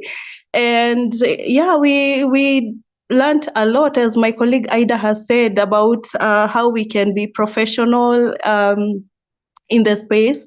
So we did learn on how we can stabilize the interviewees, and at the same time, I didn't know that some of these experiences would actually reflect my very own. But from what we learned, we tried not to ask leading questions. It was a very professional exercise that I don't take for granted.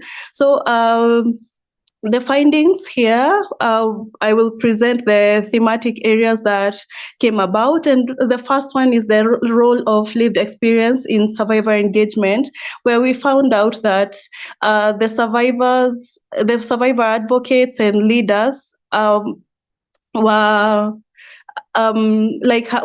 kept motivated in the counter trafficking space based on what they went through, and meaning that most of them, from what they said, they did not know much about trafficking until it happened to them.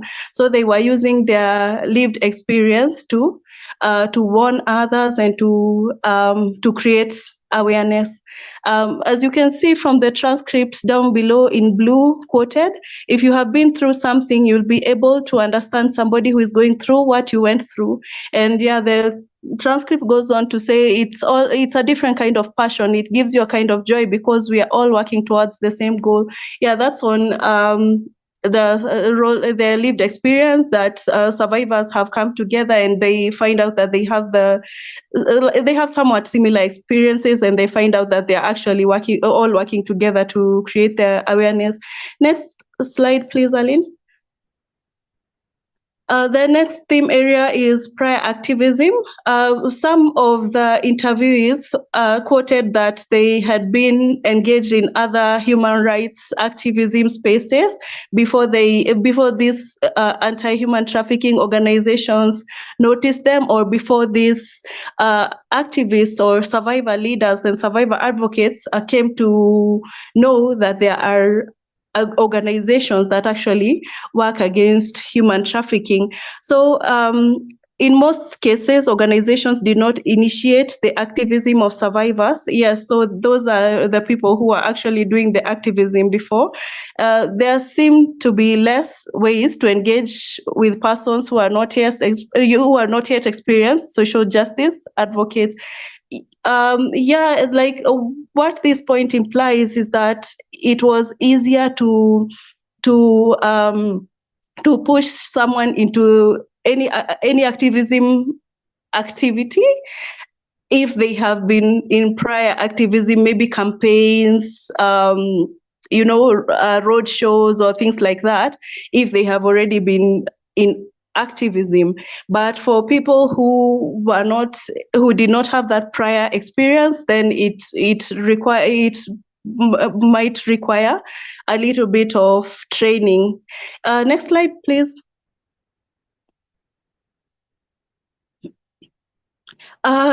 This one was a very controversial point, and every time we talk about it, it always brings up questions.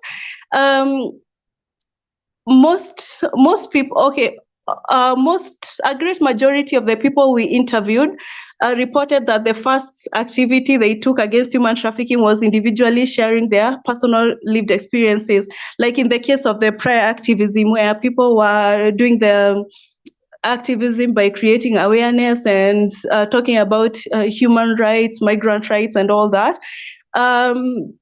And some of them were actually engaged in media interviews to just share their experiences about what they went through. But the controversy comes in that the interviewees, not all of them were comfortable with having to share their experiences, and the organizations actually agreed that there should be alternative path to actively join the movement without survivors having to share their stories.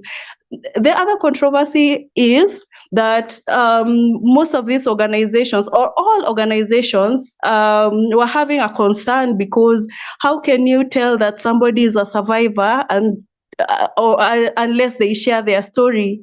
But the kind of sharing the lived experience that was being focused on here is having to come out to the public and share your story, and the survivor having to share their experience with the organization, the particular organization that has the potential to help them. That is not what is being talked about here. But in case you have a question regarding this point, we will respond accordingly. Yeah, so next slide, please. The other point is finances and employment.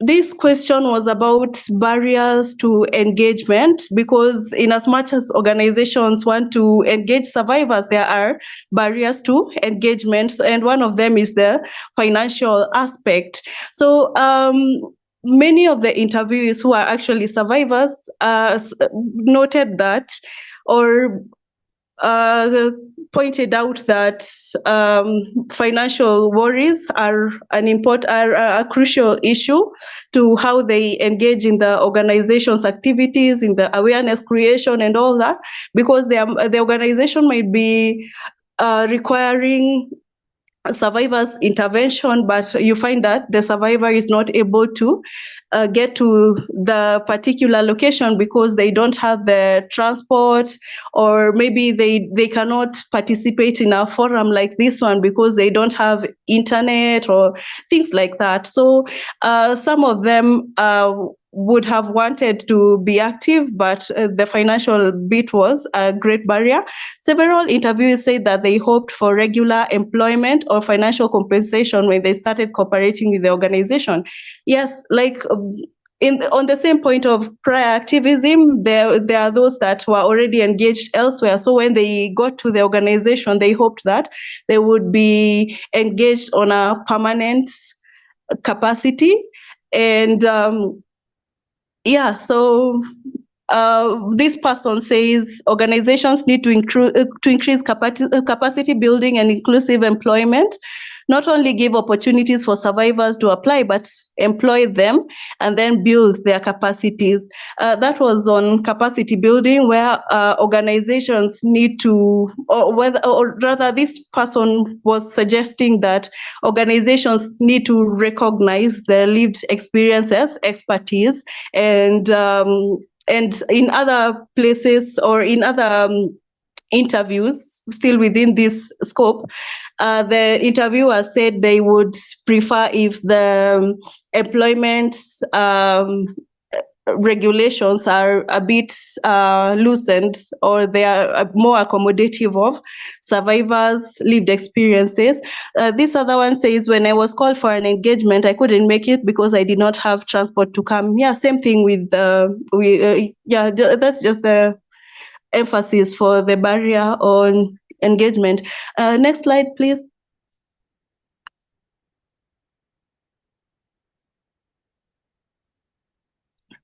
The other thematic area was learning, qualifications, and personal growth. When asked about their motivation of engaging with organizations, many mentioned the benefits of learning opportunities and chance for personal growth. Yes, and most of these interviewees are people who have attended several trainings by Heart Kenya and Free the Slaves. And those are the learning opportunities they could be alluding to. They show high appreciation for formal capacity building through workshops, but also for the learning opportunities and social benefits that arise from networking, traveling to different communities, and engaging in new interactions. Yes, that's on the workshops that have been conducted again by Free the Slaves and Heart Kenya, that have given the survivors from various parts of the country and from various parts of East and Central Africa to come together and network and exchange ideas and just create long-lasting relationships. This person says, I learned a lot. The organization was also making me a leader, seeing something in me that I can do, and they are helping me do it. I feel like I was empty before and now I am full. The other person says, I would like to be taken to university to advance my knowledge so that I can come back and work better. At that point, brings out the aspect of the employment expectations also, whereby survivors maybe are not employed by the organizations because, according to some organizations, they don't have the university qualifications or things like that. And I think it will come out in the recommendations, whereby some organizations might be forcing or might be pushing the survivors to get into business, but the particular survivor actually just wants to finish their degree. Maybe they had some prior learning. So I think it will come out in the recommendation in the slides thereafter. Next slide, please. The other thematic area was survivor networks. Meeting other survivors is one of the most powerful means to uphold commitment and motivation. Whenever the encounters with other survivors are mentioned, it is without any exception in a positive, often enthusiastic way. I can agree to this, not just as an interviewer, but also as a survivor and survivor leader. Yes, there is a way when the organizations are having an engagement, when you feel like you're going to meet with other survivors, you just know it's going to be epic. But yeah, I am glad that I'm not the only one that feels this way. And sorry, don't mistake me. I was an interviewer, so I had no input whatsoever on what was being said here, but that was just my perspective because I have been engaged by organizations so many times. So this person says it's impressive and encouraging because we all work together, share our various experiences, and we are trying to help the society not to fall victim of such things. Yeah. Next slide, please. The other theme area is the mental health support. Many interviewers confirmed the need for psychosocial support, not only after the trafficking experience, but even when the direct assistance is completed and reintegration is achieved, including necessity for this while active in the movement. Yes, I remember one of the interviewers saying that after assistance is provided and somebody might be very vocal, very active outside creating awareness, but there are always episodes that remind you, that trigger you. So this point shows clearly why there is need for continuous psychological support. Because of the trauma and the triggering and all that.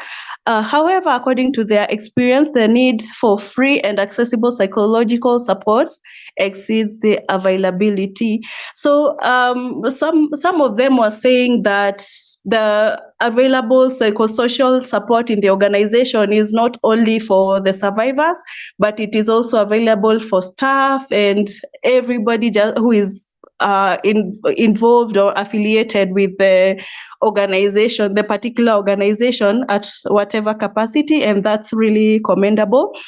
And this person says, they helped me a lot in healing, in discovering myself, discovering my worth, and understanding myself more, not blaming myself for what happened. I just felt appreciated, respected, and understood.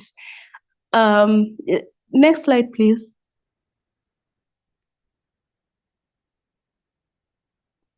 The other aspect was the security and safety, whereby some of the interviewers were saying there are so many security risks involved in activism, especially if you are really vocal and you are a leader and you're very charismatic. So there has been risks of getting into trouble with the government, getting into trouble with the communities. Yeah, so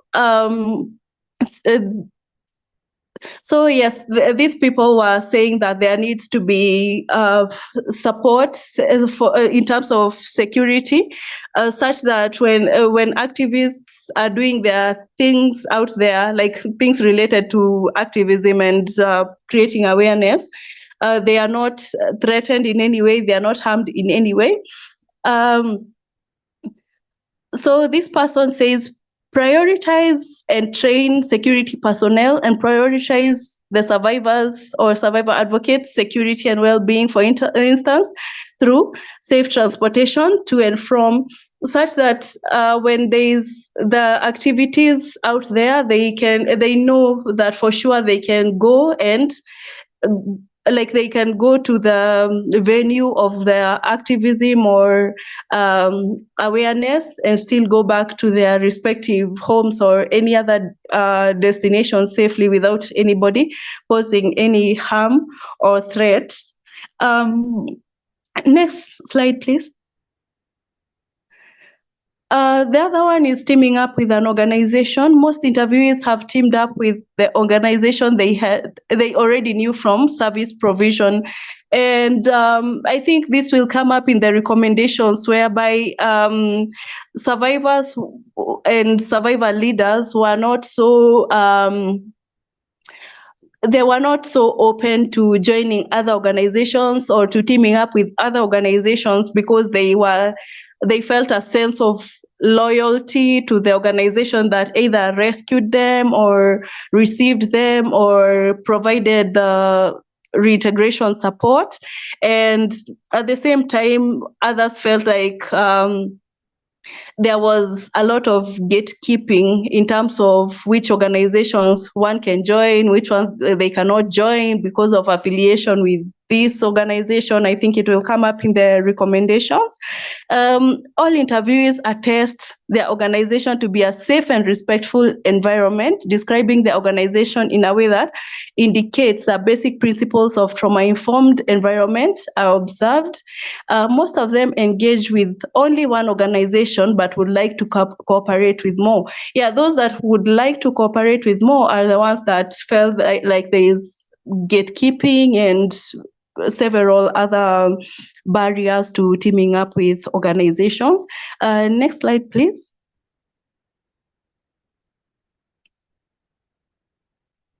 Oh, yes. So this is just an explanation to why some of these interviews, or most of them, felt like they are in a respectful environment.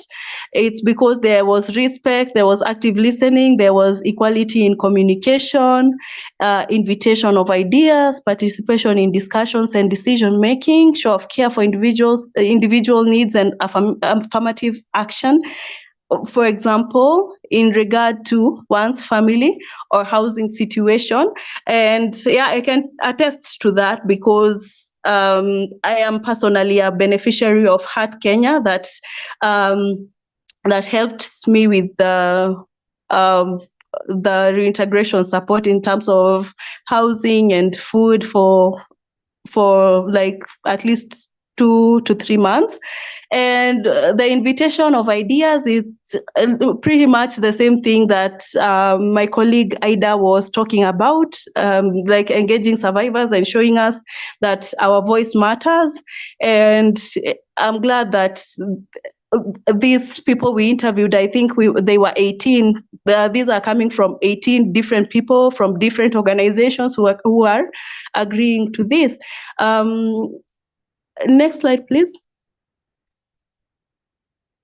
Oh yeah, that is us on the validation meeting, and I will invite Dr. Dorothy to invite my colleague Shivan to do the recommendation. Or is it Dr. Dorothy first to do the qualitative? Yes, please go ahead. Okay, thank you. Thank you, Wanja, for this very insightful sharing.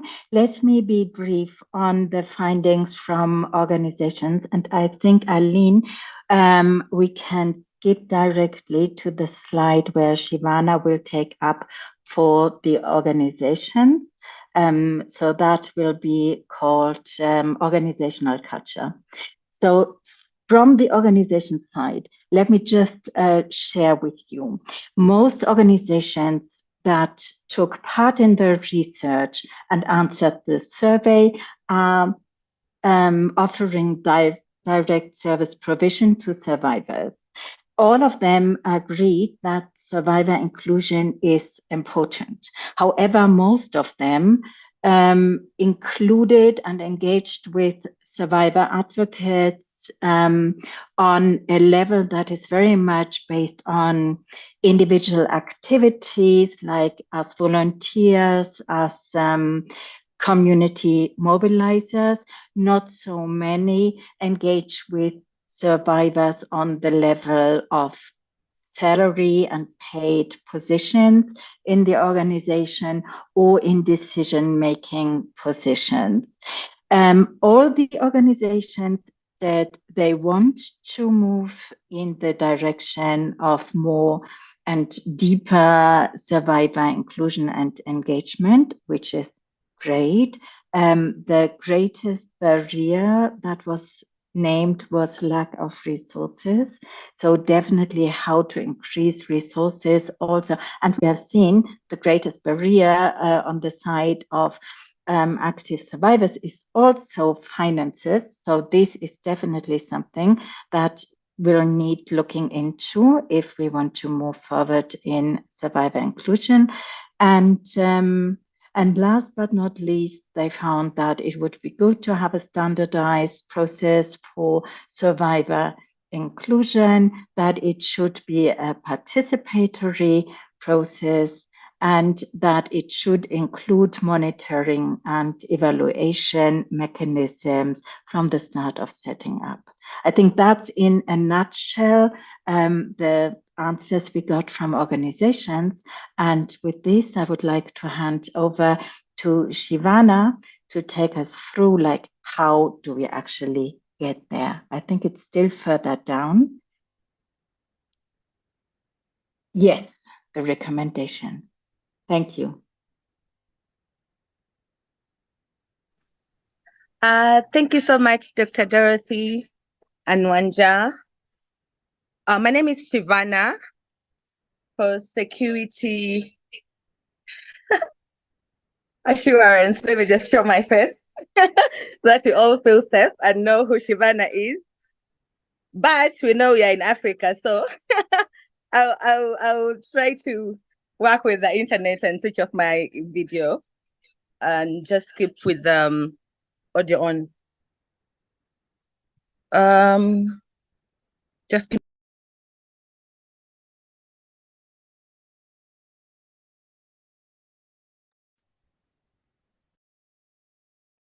Shivana, you're on mute. Oh, sorry about that. I was trying to reduce the volume from my laptop because it was giving me a feedback.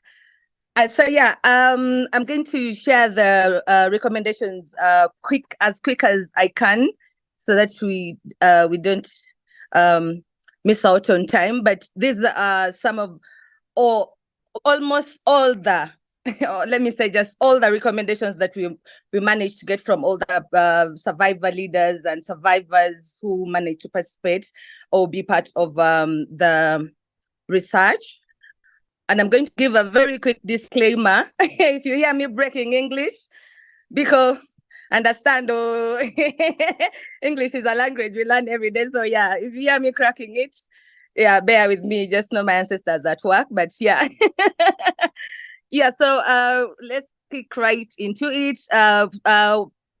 Starting from the first one to the last one, some of the recommendations or all the recommendations that we got from survivors and other survivor leaders were be safe and respectful, keep trust and confidentiality, which I think, and this is in terms of what survivor engagement looks like. Most of the points are very self-explanatory, so I will not explain them as much. But I think we all understand what safety looks like when safety looks like when engaging, what respect looks like when engaging survivors, what confidentiality looks like when it comes to engaging survivors. Dedicate resources for more inclusion and intersectionality. I think this has been a conversation throughout the forum, where we even had Angela talk about inclusion and intersectionality and breaking down what that would look like when it comes to how a survivor might carry as many identities besides just their lived experience of trafficking. There might be a queer person, they might be also queer and, religious, they might be, coming from a very toxic tradition and all those other things. So that is also very important. Set a budget for survivor engagement. In most cases, we only cater for survivors. When engaging survivors, we only cater for them as beneficiaries rather than engaging them as experts at a higher level of, even if you're sharing your story, you're sharing it at a level of an ethical storytelling kind of program that is actually going to pay you. And yeah, so setting aside such budgets is very, very important, like budgets that are not only going to leave survivors, but rather experts. Make time for inclusion and capacity building, which is very, very important. In most cases, the excuses that organizations have is that survivors do not have the capacity, to be included in spaces and all that, but yet it's always easy to work with them easier once include them. Number one, know where know their areas of expertise or where they would thrive more.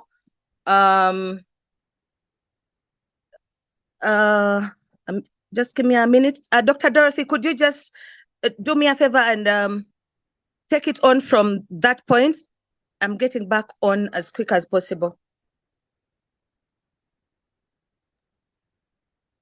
Yes, or maybe Wanja would like to take it up. Wanja?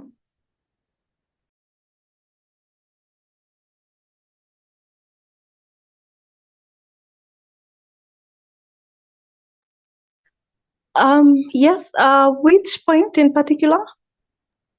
We're on the first slide, and the next point is listen, ask, and actively include. Okay, the recommendation here was about if a survivor or a survivor leader has a point, or maybe there are decisions to be made, and there's a survivor on the desk, or maybe it comes to the attention of the survivor, then you ought to listen to their point of view as well, ask pertinent questions, and also actively include survivors in the entire process. And some of the people, no, I think this is on the recommendation, but from the interviews you conducted, I remember some of the interviewees saying that they were engaged in planning committees in the organizations, and they were engaged all the way from the inception of the idea and all the way to the end of the entire event. The other point.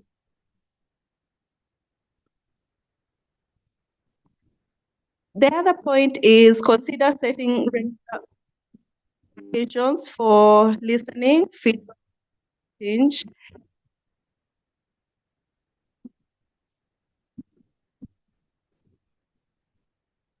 So this particular recommendation is to the organization to be at par with the first experience the organization, that if there are things the organization is not right from the survivor's perspective, then they should listen to that feedback and also maybe justify why done that way. Ensure that the survivor is fully satisfied with the approaches and how the organizations together to ensure that they are achieving the same goals. Next slide, please. The other recommendation is ensure that survivors and employees are trained on relevant issues, for example, storytelling. And this point comes from the aspect or your like share the experiences out there. So that, Hi, Wanja. Could you pause for a minute, please? Sorry, Wanja. Could you please check if your translation is on English so we don't get the French translation from your end, please? Then you may proceed. Thank you. Oh, sorry. I was wondering why something is speaking over my voice. Sorry, technology. Thank you for the heads up.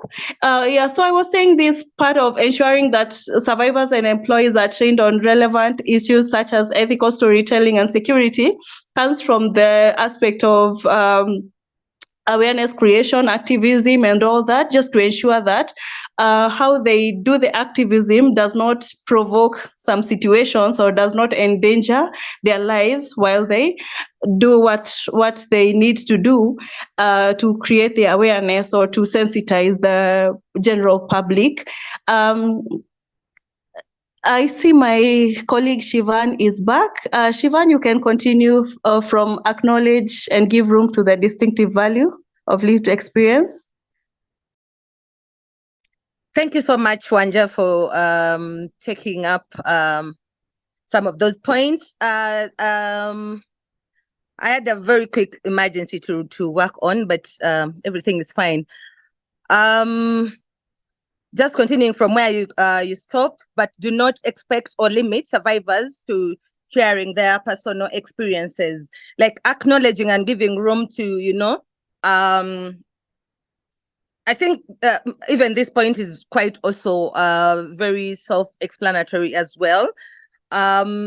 being quite conscious when, like I even gave an example earlier about even when it comes to involving survivors in your storytelling or telling their lived stories, you do not limit them, or if you have your own values as a leader or as an organization that limits survivors from sharing their stories, how about when you get a number that wants to share their story, how do you create space for them to do it safely and in a very respectful way that doesn't only limit them. Other areas of engagement that do not require sharing one's trafficking story, that is literally coming out or building a survivor from just being a survivor to an expert, which we also mentioned earlier.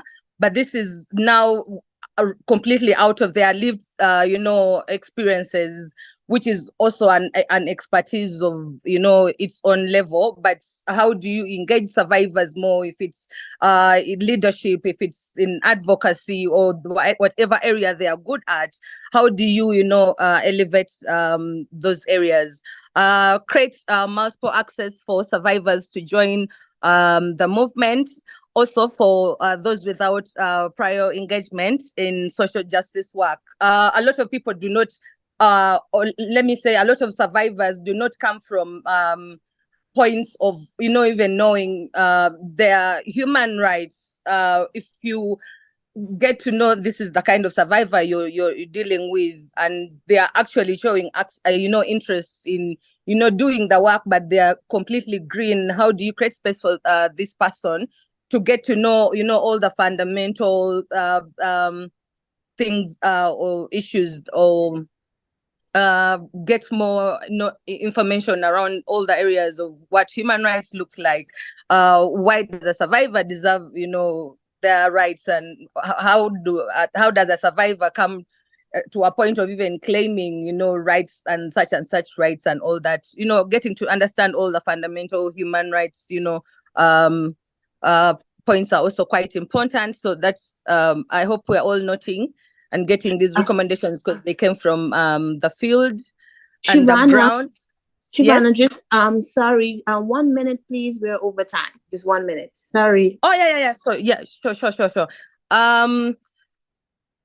Create multiple access for survivors. I think I already mentioned that. Take in account individual needs. That's where intersectionality comes in. The next slide. This report is available on FTS website, so you can go and read it more in detail. I think the recommendations are quite important. So because of time, I think I'll just end there, unfortunately. But I hope we all get the time to go and read through and get to understand these points, because they came right from the Center of Survivors, which is very important for all of us as organization. Thank you so much. I pass it on back to you, Dr. Giselle. To Sonia. Thank you, Shivana, and to all our other panelists, thank you so much. Dr. Dorothy, Wanja, thank you all for an insightful session. Your insights have shed light on the complexities and opportunities in survivor engagement research. And also to all that were part of this panel session, thank you so much. In conclusion, I'd like to acknowledge that survivor engagement isn't just a concept, it's a pathway to more inclusive and effective policies. I think together we can continue to champion survivor voices and drive meaningful change. Thank you, and I'll hand over to Giselle or Davina. Thank you. Hi, everyone. Thank you for a great presentation. As Dr. Balfour said, we're a little bit behind schedule, so we'll be moving straight into the Survivor Leadership Academy. I'll be introducing our leader for that panel, Nguyen Eunice Polo of the Survivor Network in Cameroon. She's a survivor leader and an advocate based in Cameroon, has been working with the Survivors Network there as the executive assistant and human resource officer and case manager. She does everything. She's been doing great work on survivors reintegration and engagement, and she's also co-founded the Survivor Leadership Academy, which had its first cohort last year, training survivors to become survivor leaders. And she's a member of the African Survivor Coalition, the Survivor Alliance, Commonwealth 8.7 Network, and the Sexual Assault Advocacy Network, and a YALI alumni. So on to you. Hello everyone, good afternoon from Cameroon. I am Eunice Ngwe. I work with Survivors Network Cameroon. I am happy to be here, and I'm a survival leader and I'm a survival advocate as well. With me, I have three powerful leaders who are members of my panel. Well, I'll just briefly introduce them and then we start. We have Antonia Musunga. I'm sure I got her name right. She is representing the Freedom Fund, and the Freedom Fund stands as the sponsor for the Survival Leadership Academy last year, September, which is the first cohort. We equally have our Franciscan Bully, the CEO and founder of Survivors Network SM Cameroon, a survival leader and a survival advocate in the anti-human trafficking fight. She's equally my mentor. And then we have Brenda Odiambo. She is coming in as the beneficiary of the Survival Leadership Academy. She will tell us more about how the Survival Leadership Academy has impacted her and what she has become now.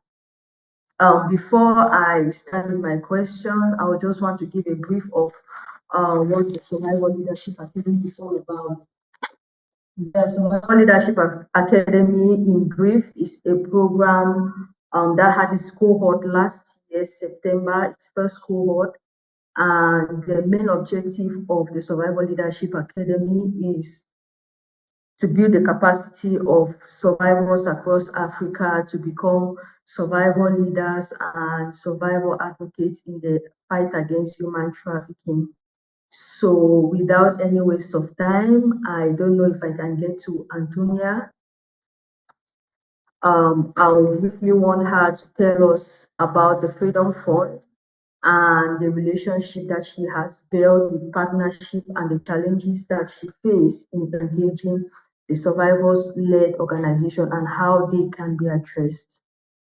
Antonia, over to you. Thank you.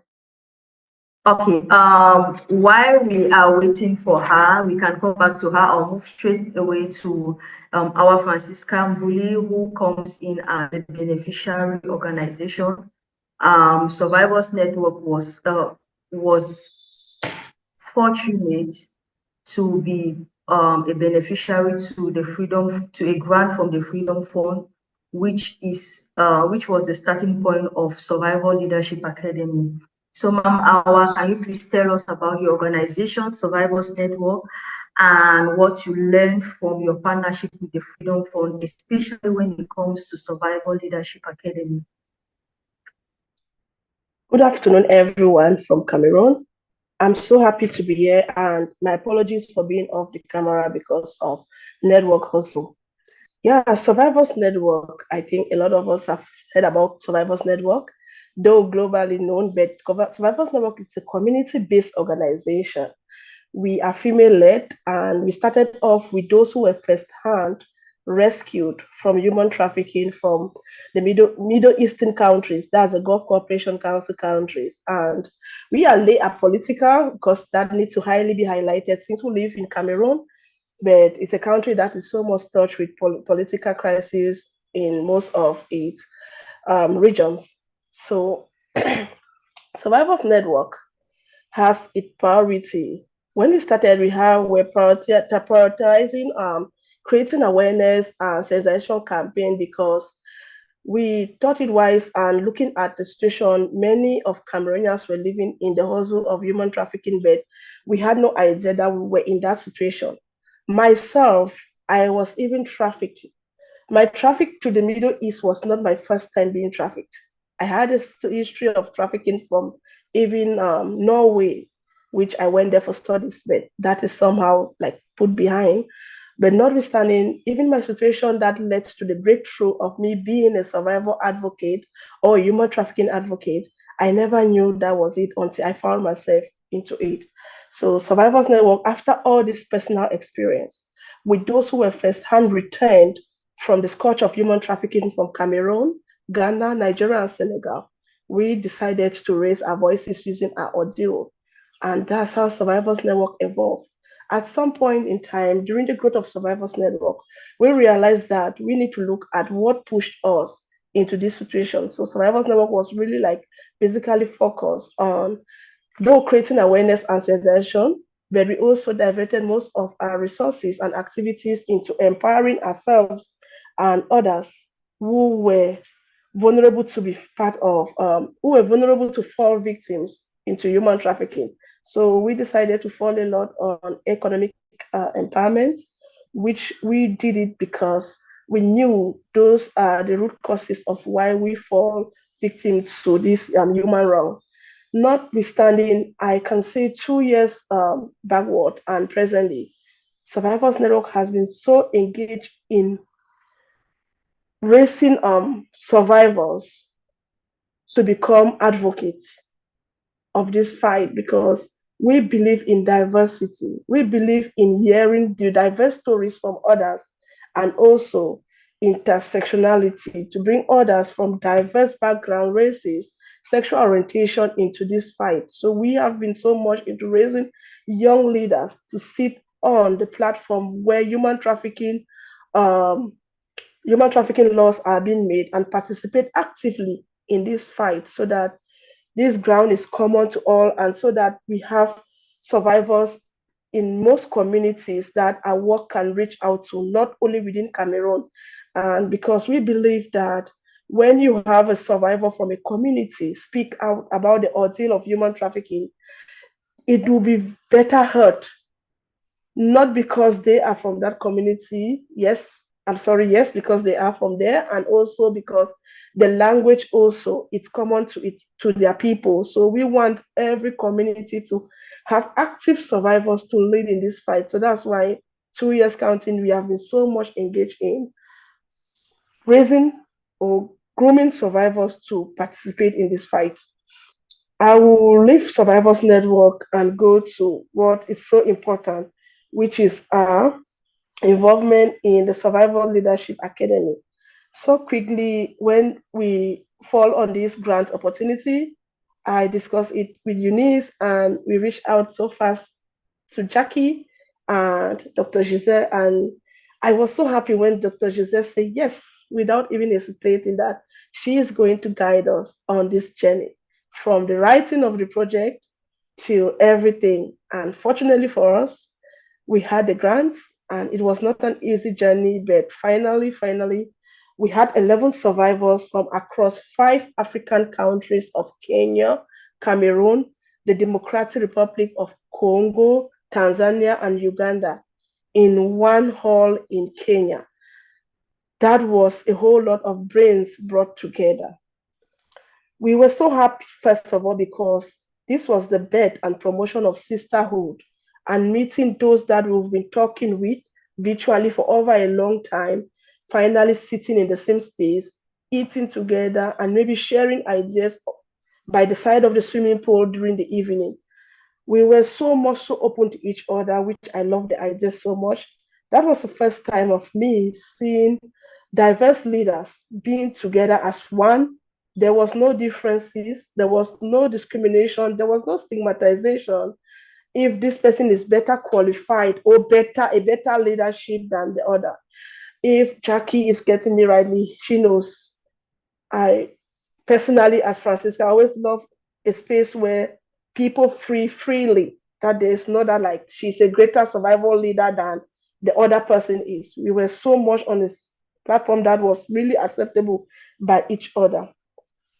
Also, Survivors Leadership Academy came in as an open door for us to know that we are here in one spirit to push each other who have that zeal, who have that story that the world needs to hear, to be better capacitated and to be encouraged by those who have started to join the fight, not because we are looking at them that they are new, but because we want our sisters to be there. It was a platform that I also, though other will say that Francisca, no, I don't like that. It was a platform for me to learn that I also need some composure. We were also groomed by a sister from DRC, Bernadette, on how to pose, how to speak, how to pause ourselves when you want to speak. And that was a great lesson.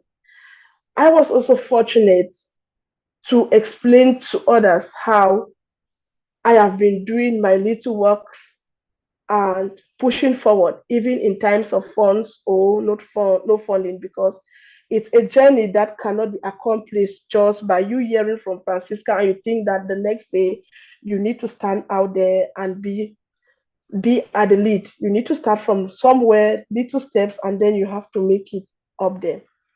Then it was also a platform for us to open up to other platforms that survivors need to be connected to, because there are other platforms that our sisters don't know. For example, Survival Alliance is there that it's really educative. You got to meet they have been existing before SLA. So that was a platform for us to introduce all those other platforms so that our sisters belongs there and we all learn our lessons, because I think learning is a continuous process. Notwithstanding, I cannot say much about how it went because I am part of the team, the organizing team, and Brenda will come in to really give what she, as a participant, learned from it from the life perspective and from firsthand what she can see. We also had some challenges. The challenges that I noticed was that I think some of us survivors need to we need to have opportunities to have fundings for basic formal education, because we have that inner spirit that want us to belong, but there are some lapses that are holding us.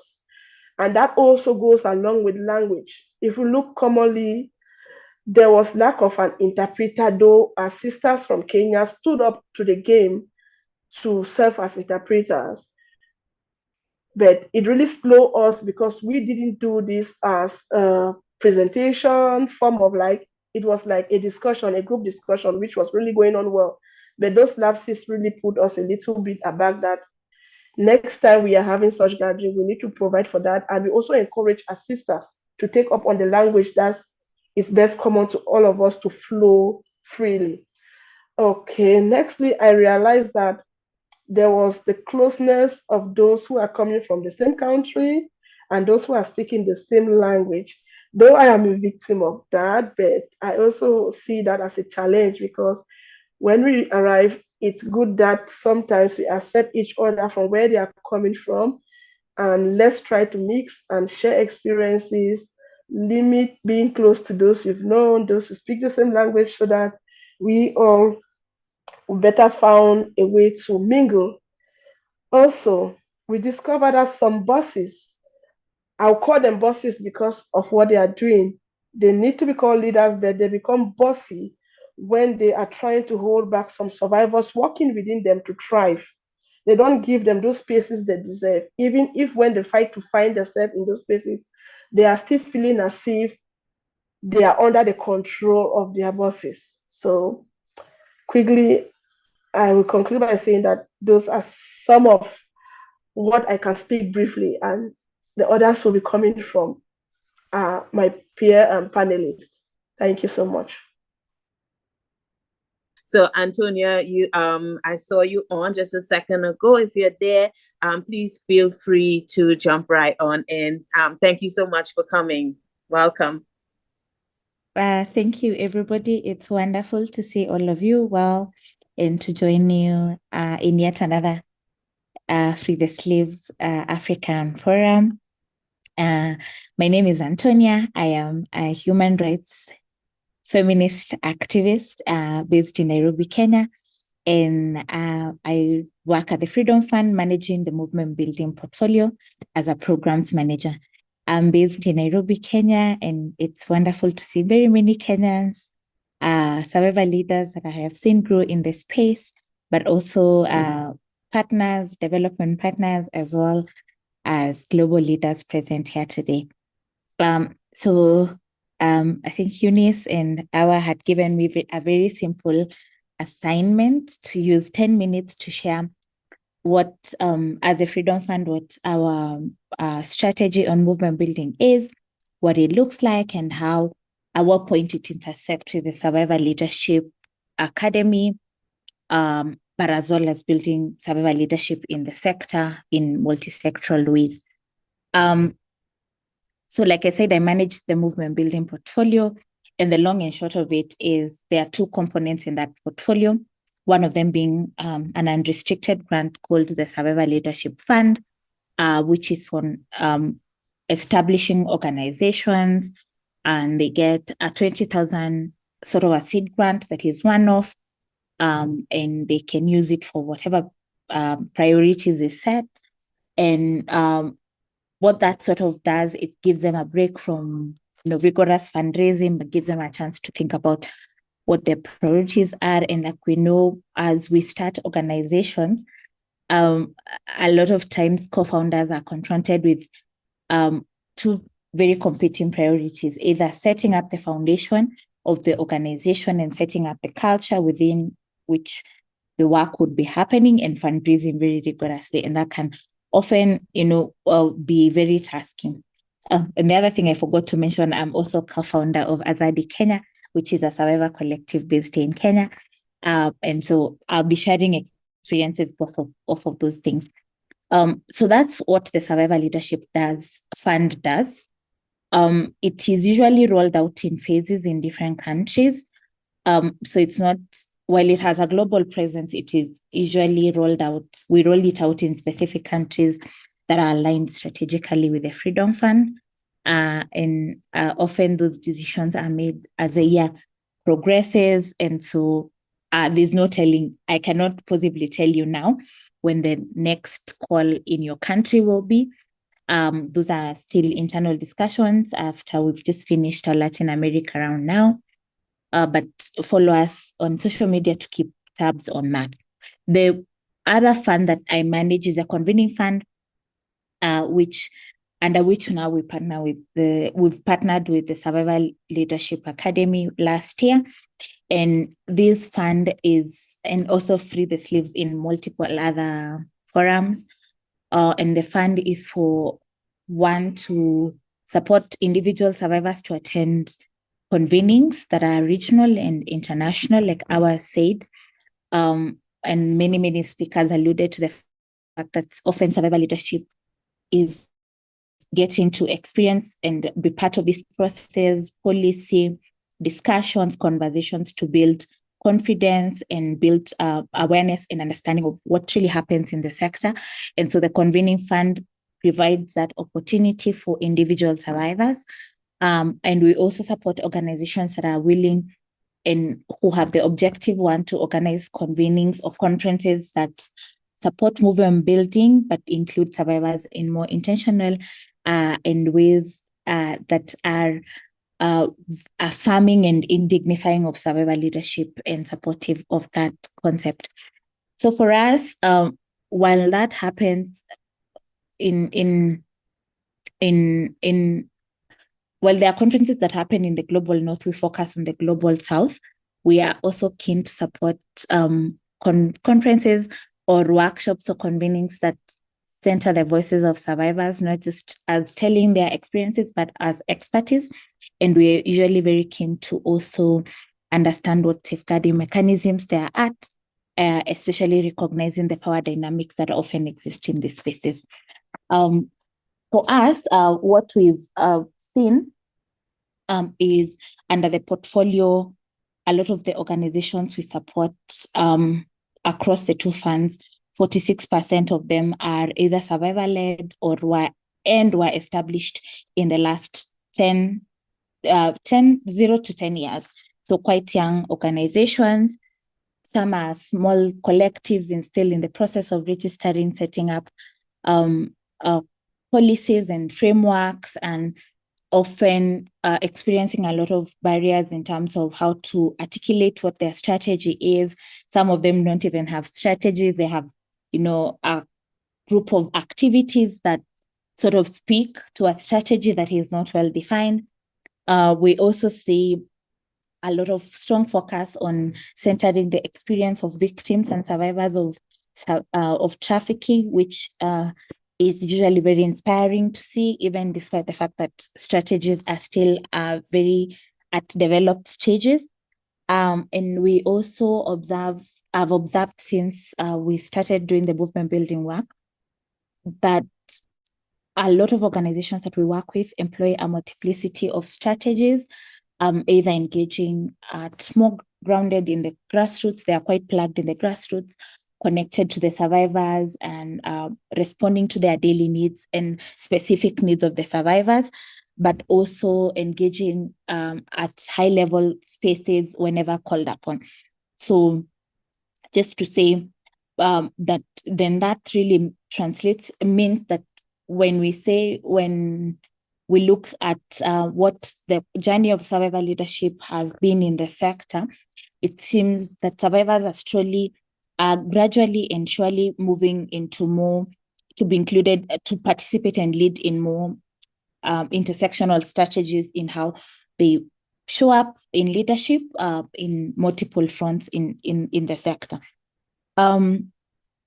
Many of the organizations that we work with, including what the work that we've done with the Survivor Network Africa under the Academy, we see a lot of the funding being dedicated towards capacity building, which demonstrate what the bigger need for many organizations are. And capacity building could either be technical expertise or just building the infrastructure of the organizations to be able to attract funding. So either policy, setting up websites, supporting things like documentation and knowledge management, community strengthening for organizations that work in community. And by doing so, they strategically place themselves in a way that they would be able to attract funding. Now, a caveat in that statement is that while these can often be an outcome, oftentimes that is not always the case, as we have all experienced in the last 10 years. The funding in the space has shrunk, and there are even more competing priorities, more emergencies, so to speak, more funding being required to respond to emergencies, as opposed to more longer term strategic work in the sector. So what our partners have valued the most since we started, and I hope this is a call to action to other partners in the room, that truly what we've learned, even in managing the both grants or funding portfolios, that partners really value the trust dimension. I remember when we first engaging with Eunice last year, and she was asking me, "Don't send your monthly report." And I said, no, just go do your thing and send us the report once you're done. And I think Eunice can attest to this. We don't send partners reminders. We also recognize the fatigue that comes after organizing a conference. So take your time, write your report. We also trust that whatever amount of money you requested for, that you will use it for the intended purpose. So the high levels of trust between the Freedom Fund and its partners has always been appreciated, and also giving partners room to move around budget lines if and when they need it, without extensive writing of reviewed budgets and a lot of back and forth. Just recognizing the fact that often organizing convenings, sometimes emergencies occur, and there isn't really a lot of time to going back and forth, and so giving that agency to survivors and survivor leaders and allies who are interested, who are leading this work, to do so. And partners really, and we value the flexibility and the freedom that it comes with, just by seeing that with this level of trust, that there's a lot more survivor-centered response. So for instance, organizations are able to respond to safeguarding needs quickly and as soon as possible to prevent further harm. We also have observed a lot of capacity increase in the sector or with the partners that we've worked with. but also planning innovatively, particularly, for example, the academy itself. And I think they will speak about this when they sub-granted organizations, just seeing that redistribution of funding and what we call in Kenya, devolving resources to survivor leaders themselves to see what they would do and innovate around is a great value for us. We also acknowledge that the way the funds are designed and being trust-based, it gives a lot of credibility to organizers and survivors, so that they can always use this as a testimony or as a show that they can manage funds well and achieve greater objectives with even limited funding. I think the other thing that I find very useful is that the way the funding, the call for application is structured, it forces all of us to think about the things that we've not been thinking about. So for instance, what is the follow-up plan? What next? How do we then build up to these activities to contribute to greater activities collectively? And also, how do we document what we've learned so far, so that there's a resource of some sort of knowledge resource? The biggest challenge we've had is that because of how limited the grant is in terms of size, partners are almost always forced to work harder than the most strict economist to make the money work. And we really, really honor and appreciate all our partners for doing that. Also, disbursing the money in a one-off tranche has been a challenge in some context. Some contexts like Brazil, you have to, almost get a letter, multiple letters to access the funding, which sometimes can delay, like paying for things like venues or paying for service providers prior. And that becomes a challenge in terms of logistics.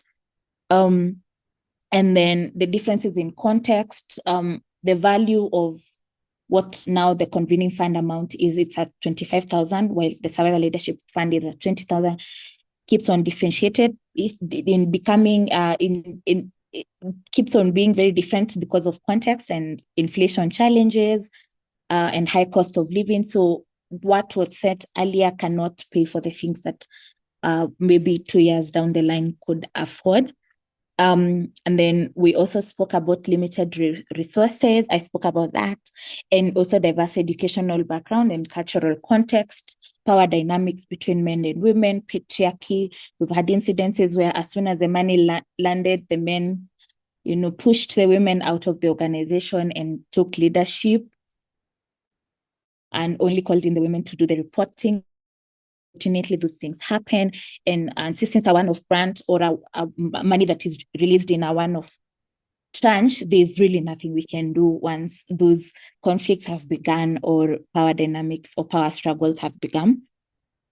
I think one of the things that we've learned also, this being the second year of the convening fund, is while partners have developed safeguarding policies and practices, often physical convenings present different challenges in terms of safeguarding, and really, really urging all of us as partners to think about safeguarding beyond physical safety, to be aware of changes in power dynamics, even within survivor collectives, and the possibility of safeguarding harms and violations happening in those contexts. But how do we respond to them in a way that is holistic, dignifying, and doesn't entrench, more power dynamics within the sector? I think also the thing that we've also not done properly is document the journey of the convening fund and connecting partners to organize or build up into each other's work. And that is a learning lesson for us. And we deeply, deeply, deeply appreciate all of our partners, including the Survivor Network Africa. And we hope, this work can be escalated or grown into different contexts, because the need for building survivor inclusive convenings is still very much present. Thank you. I think I've run out of time, so I'll stop there. And like I said, if you follow us on social media, you should see in all our pages, our Freedom Fund, you should see our contacts, our social media pages, and we can always update you also via our email, which is the conveningfund@thefreedomfund.org. I'll put it in the chat box for anybody who's interested. Thank you. Straight away, we are going to move to Brenda. Brenda has been a beneficiary of the Survival Leadership Academy. I just want Brenda to tell us how the Survival Leadership Academy has impacted her personally and professionally in her fight against modern. Brenda, you're welcome. Hello, hi everyone. My name is Brenda Odhiambo. I'm a survivor advocate and a leader here in Kenya. I'm one of the Survivor Advisory Board at Heart Kenya, and also I'm the Secretary of Survivor Network Kenya. Thank you. So, as a survivor and beneficiary of the Survivor Leadership Academy, personally, it built me professionally. And from the teachings that we had, I acquired skills of leadership. So who is a leader?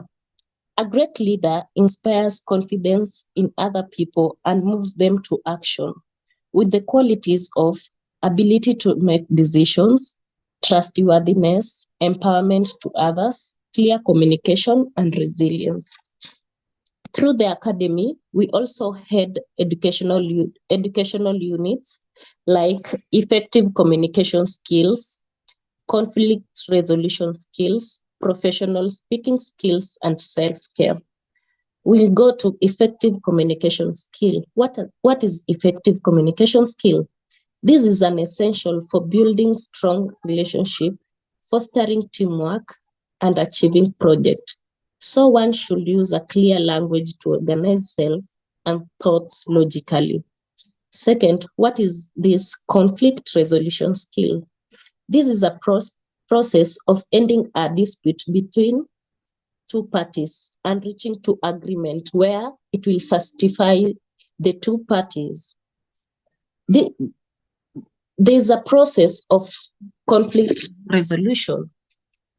This is defining the problem, gather the information, identify possible solution, evaluate and select the best solution that both parties and disputants can support, and finally get to agreement. In professionally speaking, this means that you communicate with clarity and confidence, putting listeners at ease while also informing and persuading them. And there are ways of professionally speaking where you have to know your audience, you have to practice so that you can give a good communication.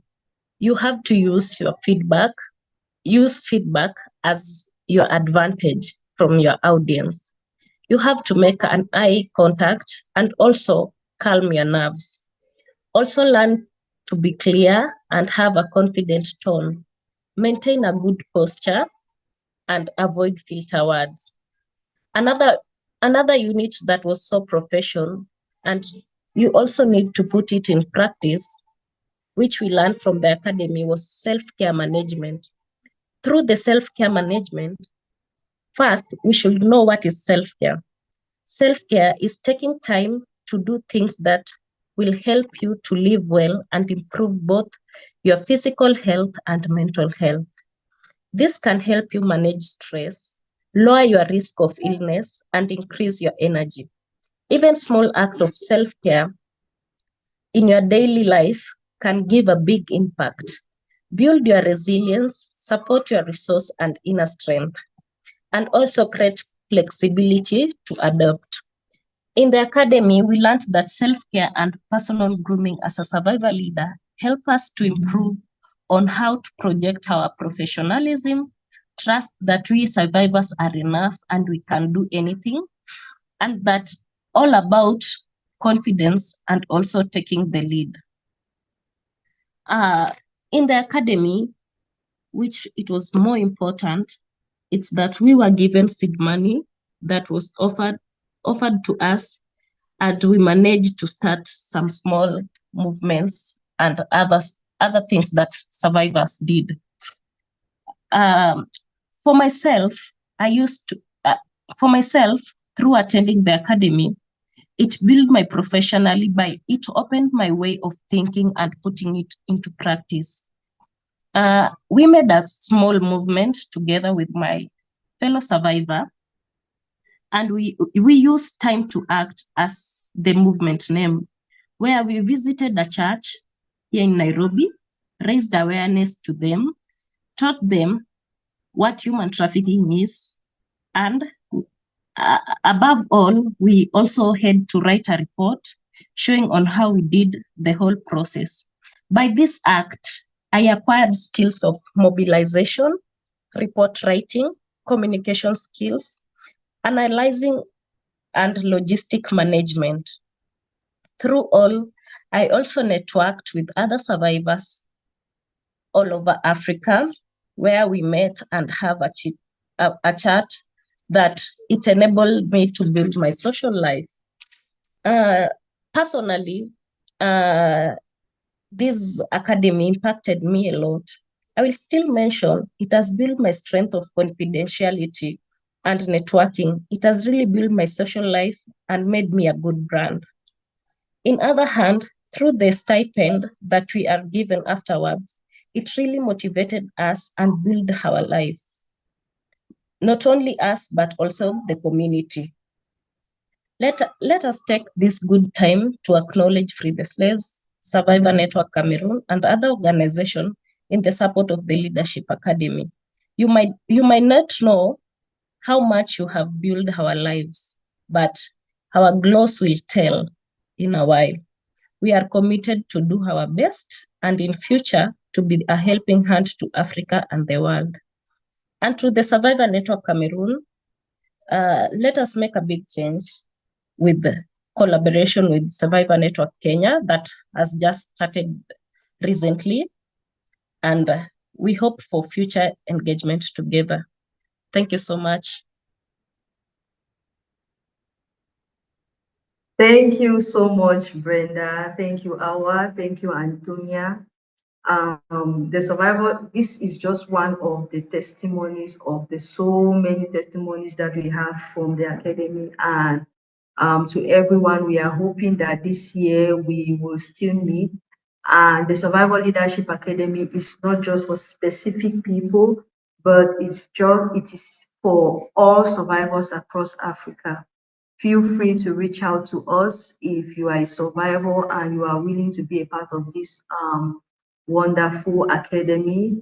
And we are hoping that this year we'll have the second cohort next year and in the years to come, why not across Africa and the world. So thank you so much, dear panelists. Thank you everyone for joining us, and we hope you had a great time. Thank you.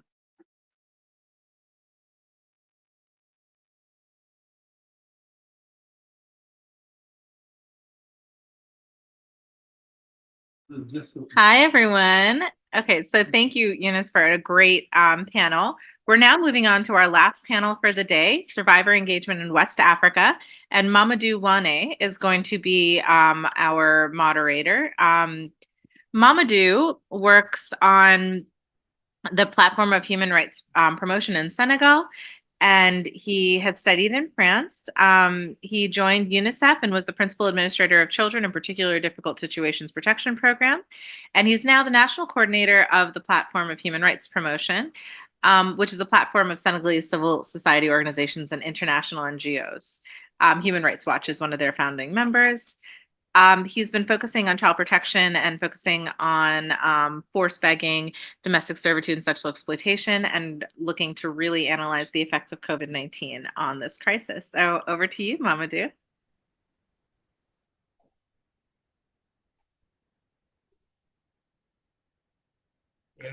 Merci beaucoup, merci beaucoup. D'abord, je salue tous les participants. Bon, je vais aller très vite parce que c'est vrai, c'est un défi pour nous d'être les derniers à présenter. Et je pense qu'il est important de relever le défi, de vraiment rester dans les 10 minutes accordées à chacun. Parce que si on dépasse ça, la fatigue commence à se faire sentir. Ceci étant dit, vraiment, je remercie Free the Slave et surtout la direction régionale de m'avoir impliqué dans ce forum qui est très important pour nous. Donc la problématique des survivants, de l'engagement des survivants en Afrique de l'Ouest est très important. Et à ce titre, je rappelle qu'en Afrique de l'Ouest, vous avez le Nigeria. Le Nigeria qui est le plus grand pays de l'Afrique de l'Ouest en termes de poids démographique, de poids économique, etc. Donc, c'est pour nous très, très important, le Nigeria.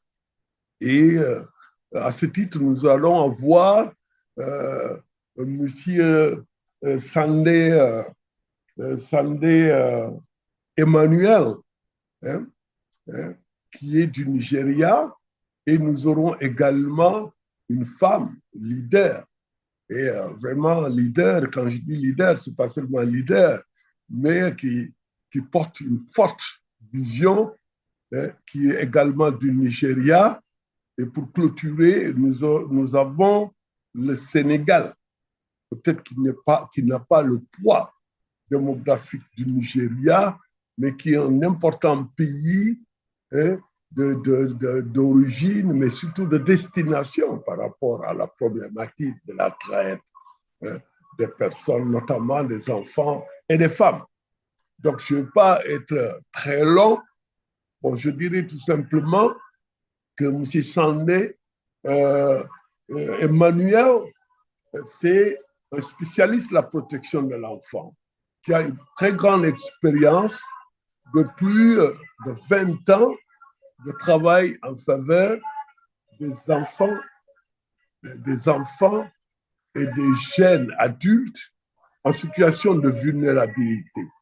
Et principalement les enfants, et principalement, pas seulement en situation de vulnérabilité, mais ce sont des enfants et des jeunes adultes qui ont besoin de mesures spéciales de protection. C'est très important. Donc, c'est un travailleur social, spécialiste dans la protection des enfants, surtout ceux ayant besoin de mesures spéciales, et en même temps qui a fondé la Fondation Emmanuel et dont il est le directeur exécutif. Donc, il va faire la première présentation pour nous dire qu'est-ce que cette fondation est en train de faire par rapport à notre problématique qui est l'engagement des survivants dans la région Afrique de l'Ouest. Voilà, je lui laisse la parole en attendant d'introduire le second panéliste, qui est également, à mon avis, très important, qui, compte tenu des gaps dans la réponse par rapport aux survivants de la traite, des réponses, le gap systémique en termes de système, elle a créé aussi le réseau des femmes immigrantes de retour. Ça, c'est très important. Et le dernier travaille pour une ONG qui s'appelle La Lumière. La Lumière, c'est vraiment une des ONG championnes, surtout dans la prise en charge des victimes de traite, notamment les enfants et les femmes, et travaille dans une zone névralgique, dans une zone extrêmement importante. C'est dans le sud du Sénégal, le sud-est, je pense, dans les zones aurifères. Voilà. Donc, je laisse la parole à Sandé Emmanuel d'abord. Et je lui prie de rester vraiment dans les 10 minutes. Thank you very much. All right, thank you very much. I will be brief as much as I can. Thank you for having me. I'm quickly going to share my slide. It's just going to be a brief one. And but I'm going to start with this just story. Well, I'm going just to brief about the story. My name is 765. That's just given to. My mother left at 2, stayed with my mental aid father, and eventually he raped me and turned me to sex 2, ran to the street, and then promised by another woman to help me, who eventually taken me in as an house help. And because of the treatment, ran away again, met a man who again sold me for another time, and then later ran away. And this go on and on until I met a woman who now promised to help me. And she took me and then sold me to another woman who eventually sold me again to another woman in Togo. And finally, they sold me to another woman in Senegal. In this process, in Senegal, I worked as a sex worker, and the woman, I paid almost about 1.8 million CFAs to this woman. In the process, I got pregnant and I was thrown out. I was just 17 years early this year. And presently, I was rescued and undergoing rehabilitation and reintegration. And one key thing is this: I leave my abusers to God. I am 765, presently going to 18 years. And this is just the type of survivors we want to engage, or we are engaging in West Africa. A lot of things are in common. And when you look at it closely, who is actually this survivor 765? A person that has been betrayed severally, emotionally broken, and that doesn't actually trust anyone any longer. Is a young person that doesn't have hope again for future, and also has been physically, mentally, emotionally, sexually abused and enslaved as well. So when you look at the survivors, and you now realize that the survivors engage person, they are people that have been betrayed, abused by trusted people, damaged emotionally, and now they have very strong difficulty in trusting people because of their past experience. And so they put on this defensive mechanism for them not to be exploited any longer. But in West Africa, from the little experience I've had over the years, the family structure build a very strong trust in kids and young adults. And hence, the traffickers also explore this, using that particular structure to explore and then exploit other people, exploit the younger person, especially young ladies. And also in West Africa, you look at the issue of insecurity, poverty, infrastructure deficit, and political instability. These are some of the things that the traffickers worked on. But when you look at it, in the past few years, what are things that actually worked in West Africa? The first thing that actually worked, and we've always been advocating that professionals, interventionists need to look into, the first thing is we need to see survivors as victims who need help and who need love. Even if they are offenders, we have to have that approach in engaging the survivors, that they actually need this love and they need help. Secondly, we need to accept our survivors. In Nigeria, that is one of the key strengths, accepting survivors, the way they are, the way they work, and things work closely. And this enhances the engagement process in making sure that the survivors get involved in issues that has to pertain to them. And this shouldn't be just in words. It also has to be in action. Number 3 is building trust in small things, knowing fully that a lot of them have been betrayed. They don't have trust. So small things, when one has trust in small things for such, it now encourages them to trust the professionals more in working together, and also in building that engagement we want to achieve with them within the sector and within the survival space. Again, there's no need doing a kind of refreshment of their past negative experience.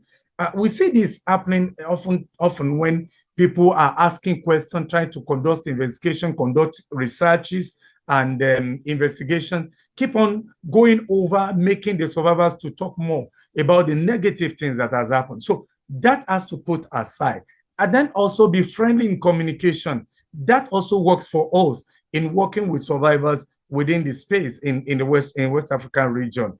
And then also bringing continuous engagement, reaffirming that, look, you have fallen, you can also rise again. This helps very, very much. But why doing this? There is need also to be firm, because there are some characteristics that they come with. There is need in the interest of other survivors. There's need for one to be firm, working and engaging the survivor. And lastly, it is better not to promise what you are not sure of doing for these survivors. Knowing fully there have been a lot of past promises that have failed. So as professionals, don't need to get into that, promising to make them feel happy or make them feel better. What you cannot afford, there is no need. So looking at it closely in Nigeria and in other West African regions, also peer-to-peer engagement within the survivors has actually enhanced the success of rehabilitation and reintegration. And we also need to bear it in mind. The issue of religion play a vital role in West Africa, knowing fully that many of these survivors have taken different oaths, and they believe that this is holding on them. So engaging them, we need to actually bear it in mind that religion also plays a vital role and need to be used positively. So also family and community structure in West Africa. And engaging men survivors presently is gradually paying out. Recently, there was a shelter open for men in Nigeria before. And I heard one of the presenters mentioning this earlier today, that there's no shelter or intervention for targeting men. Now that is also gaining ground, starting from Nigeria. And working with Free the Slave in the past 2 years, 3 new survivors network have been established in Nigeria and gradually building stronger support within themselves. And the regular support group meeting have also provided opportunity for these survivors to work together, to also build together. But moving forward in recommendation, while I wind down, the first thing, there is need to mobilize and bring together other survivors in Nigeria, in West Africa, have a kind of bigger and omnibus coordination that will be able to get involved in policy development, in advocacy, in decision making. 2, there is need also to build capacity of survivors. I'm happy when I'm hearing survivors talking from Cameroon, Kenya. I think there is also need also to build capacity of survivors in other West African countries. And lastly is this, there is need also to build the capacity of professionals working with survivors to ensure that the real engagement of survivors when it comes to planning, when it comes to implementation of action is actually needed. I sincerely want to thank everyone listening to me, and I hope that moving forward, we'll be able to have a more collaboration in the West African sub-region that will make the survivors much more better. Thank you very much, and thank you for having me.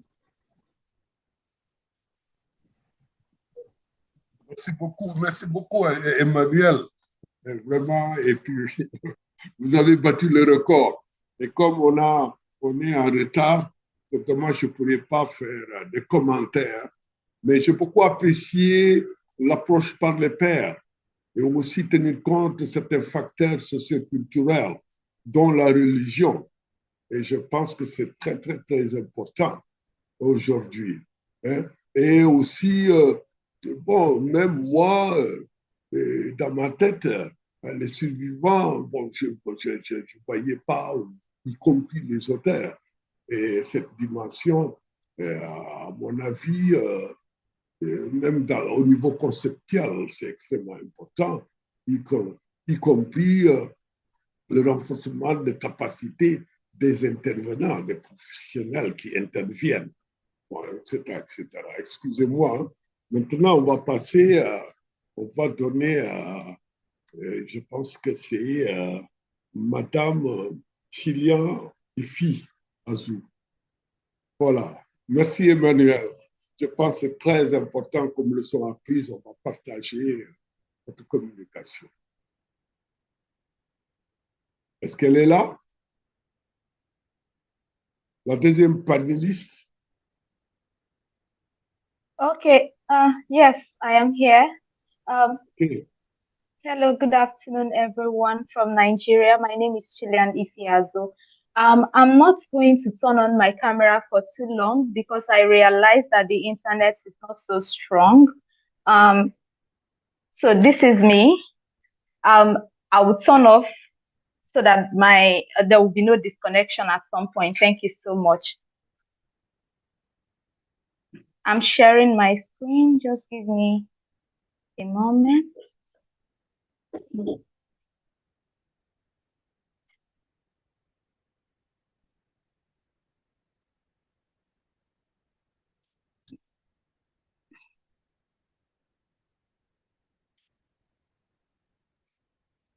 Okay.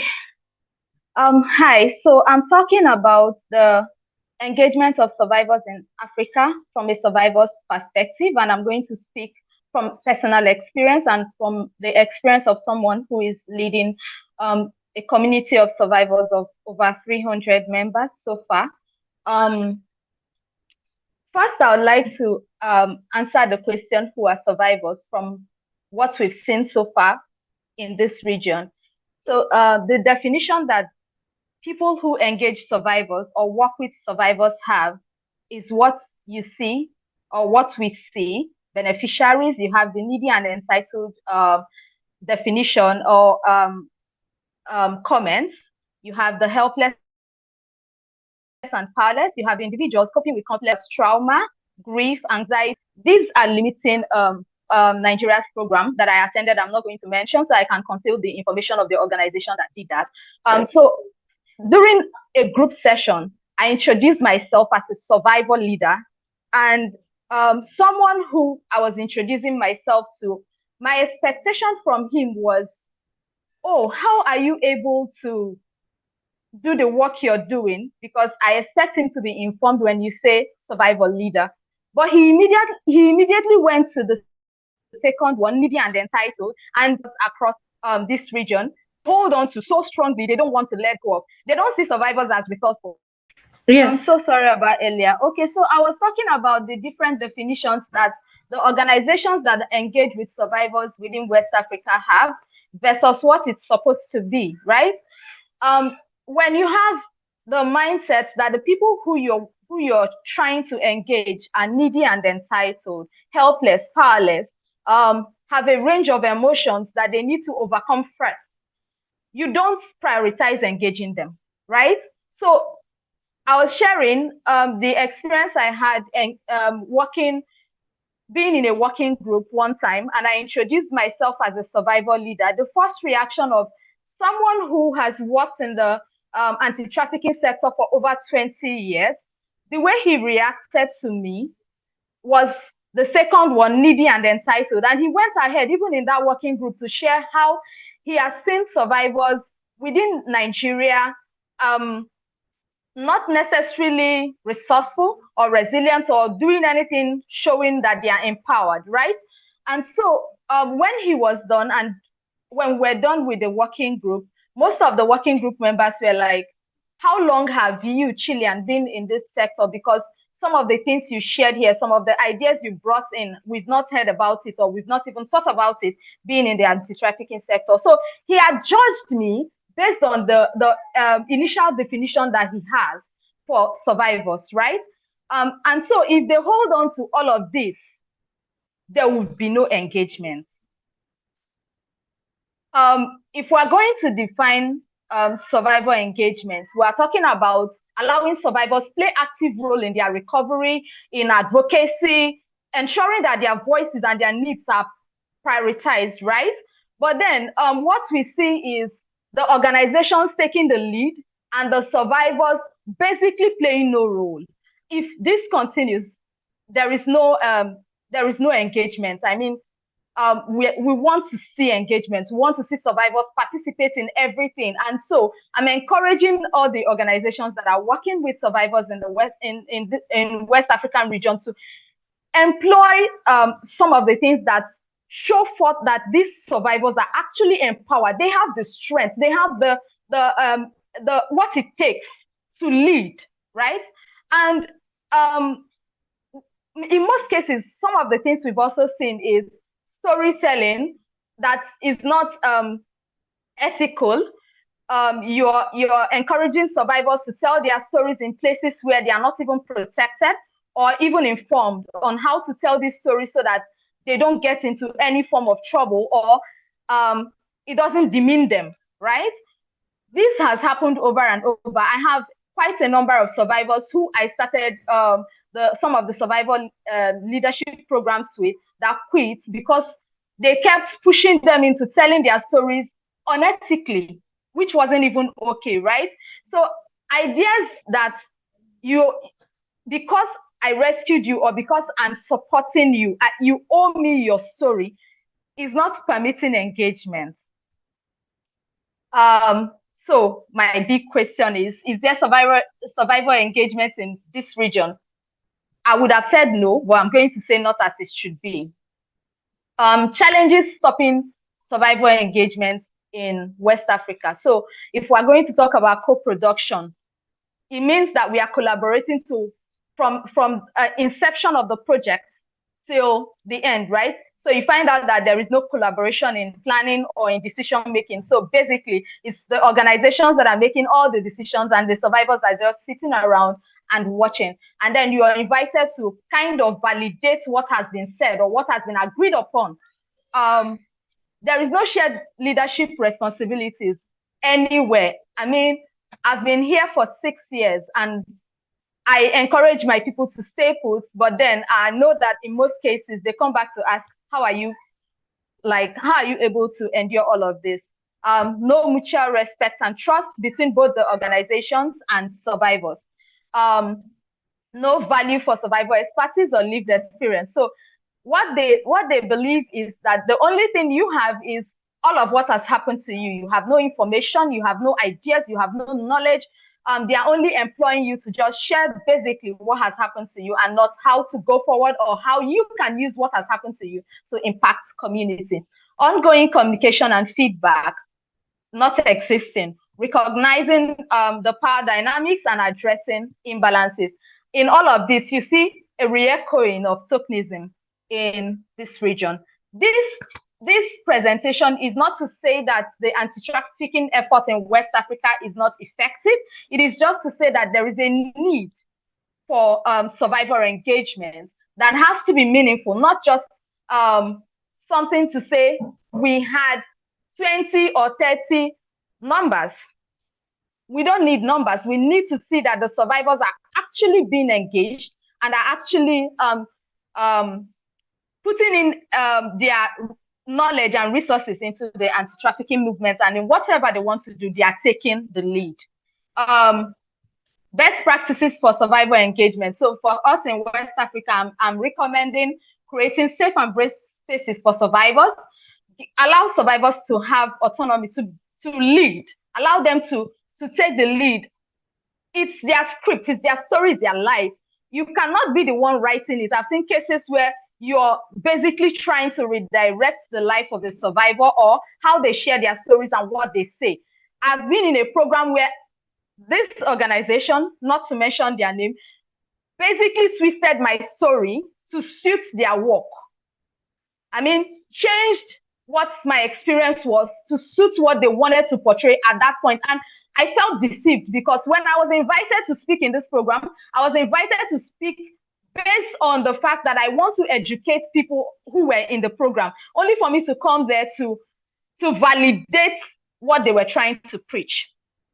I was disappointed, but then I knew I wasn't alone because I was not the only survivor there. We went home regretting attending the program in the first place.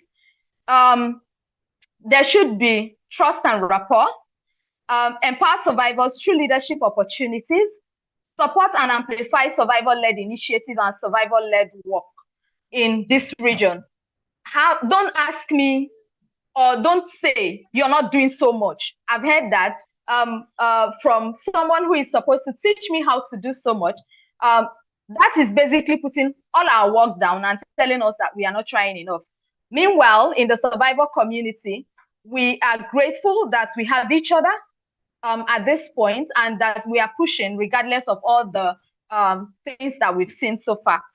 building capacity and resources of survivor for and resources for survivor engagement. So this goes beyond just training the survivors. It also has to do with building the capacity of organizations that are engaging survivors. There's just a lot of work to do. Sorry. Survivors engaging with each other.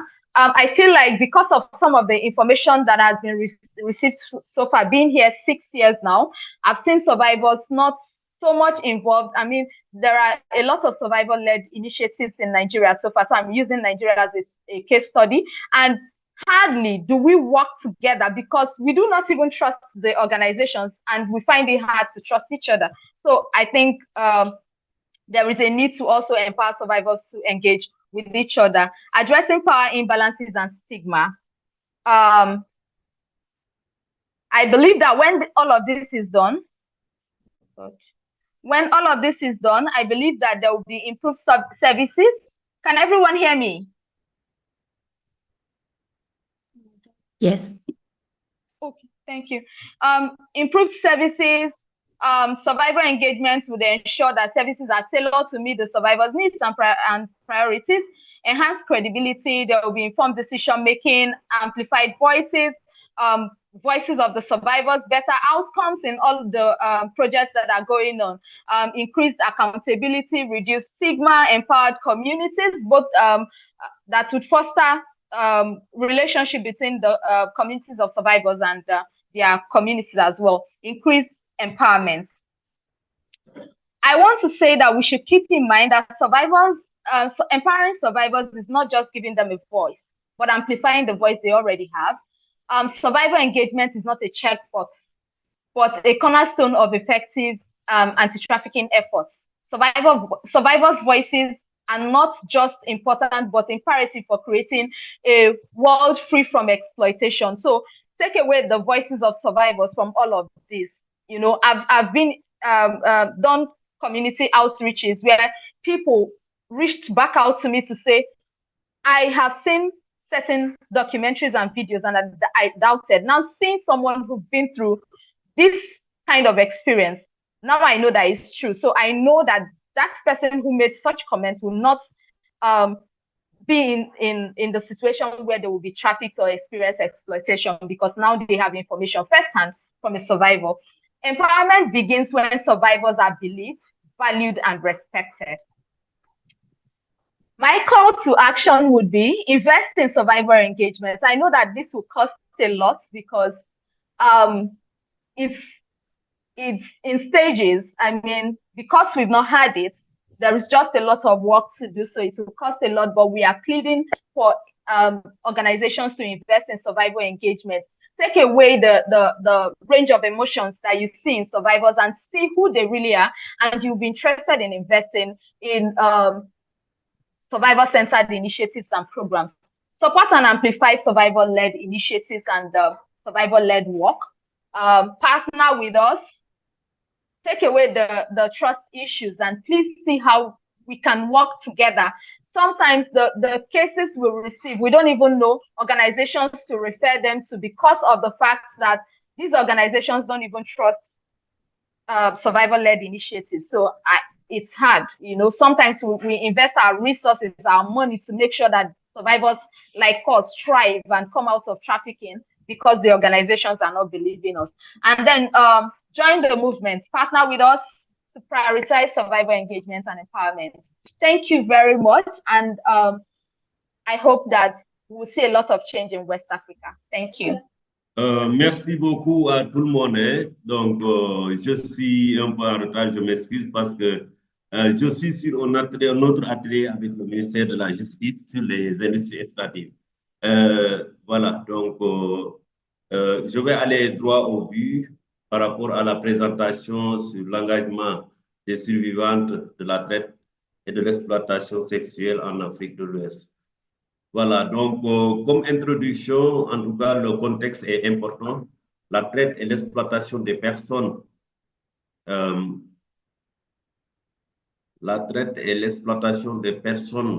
sont des violations graves des droits humains qui effectuent des milliers de femmes, qui affectent des milliers de femmes et d'enfants en Afrique de l'Ouest.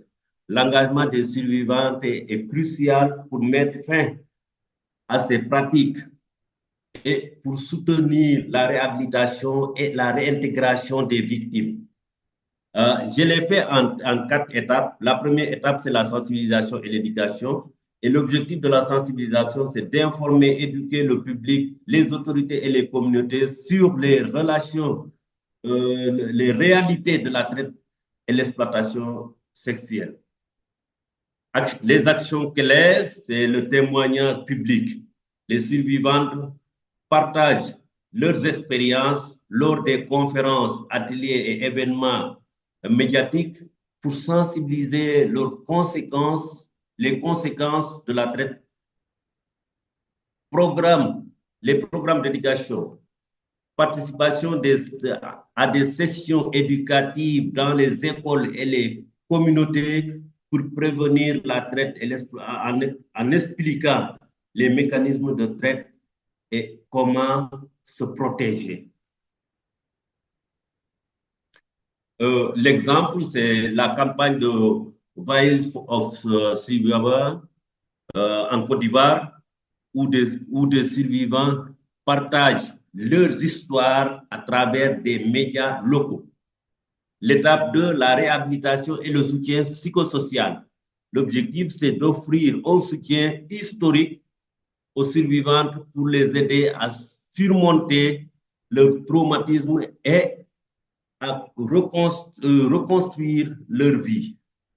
Les actions clés, c'est conseils et thérapie, accès à des services de thérapie individuelle et de groupe pour aider les survivants à traiter les expériences traumatisantes. La formation professionnelle, il faut mettre en place des programmes de formation dans divers domaines pour favoriser l'autonomie économique et la réinsertion professionnelle des survivants.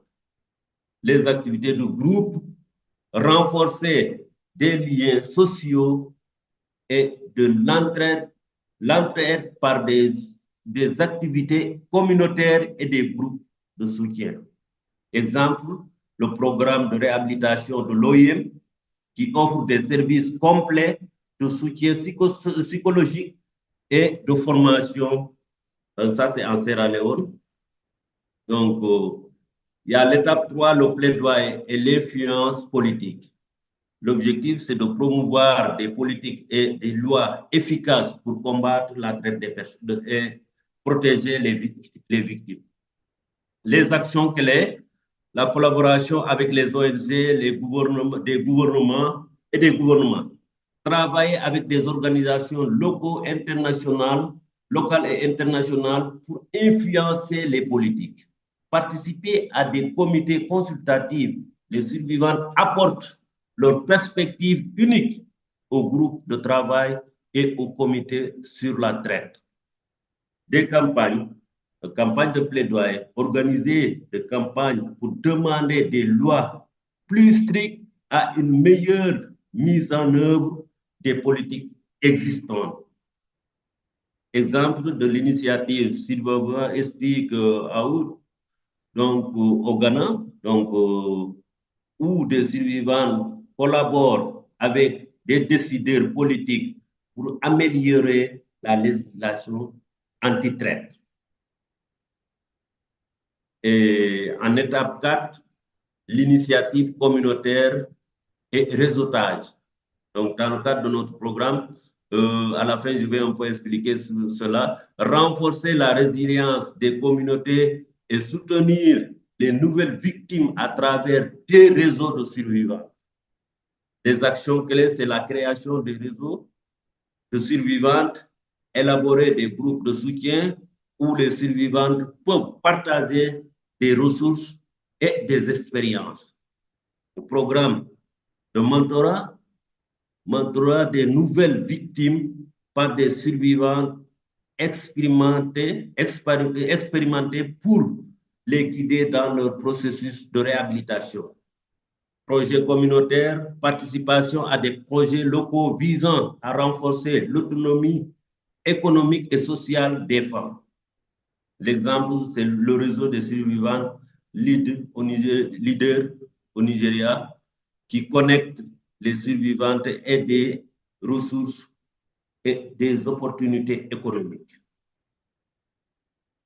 Voilà, donc enfin, la cinquième étape, la formation et développement des compétences. L'objectif, c'est de fournir aux survivantes les compétences nécessaires pour leur réinsertion professionnelle et leur autonomie. Les actions clés, mettre en place un programme de formation professionnelle, offrir des formations. Aliou, est-ce que tu permets? Oui, bien sûr. Oui, oui, mais je veux, comme on le voit là, que tu ne lises pas parce que, comme là, on est fatigué là, et puis il y a déjà eu la clôture, et comme on voit bien, si tu peux le résumer, juste. Oui, oui, oui, c'est pour justement résumer. J'ai fini. Excuse-moi. Voilà. J'ai déjà presque fini par rapport au programme de formation professionnelle, offrir une formation dans des divertis. Donc, ça, c'est justement pour l'engagement des survivants dans la situation. Parce que, comme vous le savez, avec ce programme avec prise des sleeves, il y a au moins 3 groupes de survivantes qui ont été mis en place et qui sont en train de participer, même qui ont participé au dernier retour en famille lors des séances de formation au niveau de Akure. Et cela, en tout cas, porte ses fruits. Et je pense que par rapport aux résultats, les chiffres ont été partagés.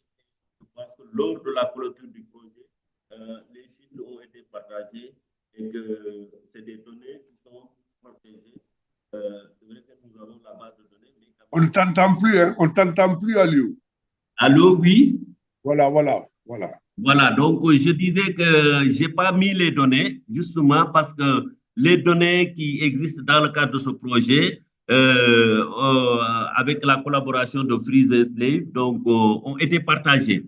Et je pense qu'on ne doit pas perdre du temps pour partager ces données parce que ça existe déjà et c'est partagé.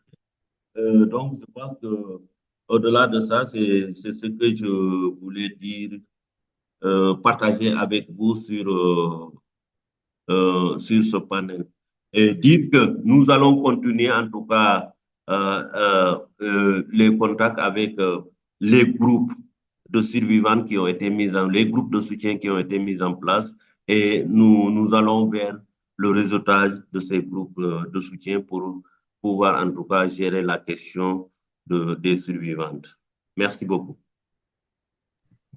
Merci beaucoup, Aliou, et toutes mes excuses de t'avoir bousculé là. Voilà, voilà. Davina, c'est ma faute. Mais non, Non, c'est pas grave, c'est pas grave. Merci pas beaucoup pour vos présentations. Et maintenant, je crois que nous sommes finis. Merci à vous. Merci beaucoup, merci. This has been a lovely presentation and a lovely forum. Merci beaucoup. Au revoir. And please participate in the forum narrative available in the chat. Thank you all. Kenny, mon ami, c'est votre temps pour présenter vos remarques. Merci. Voilà, merci beaucoup, Davina. Bonjour à tout le monde.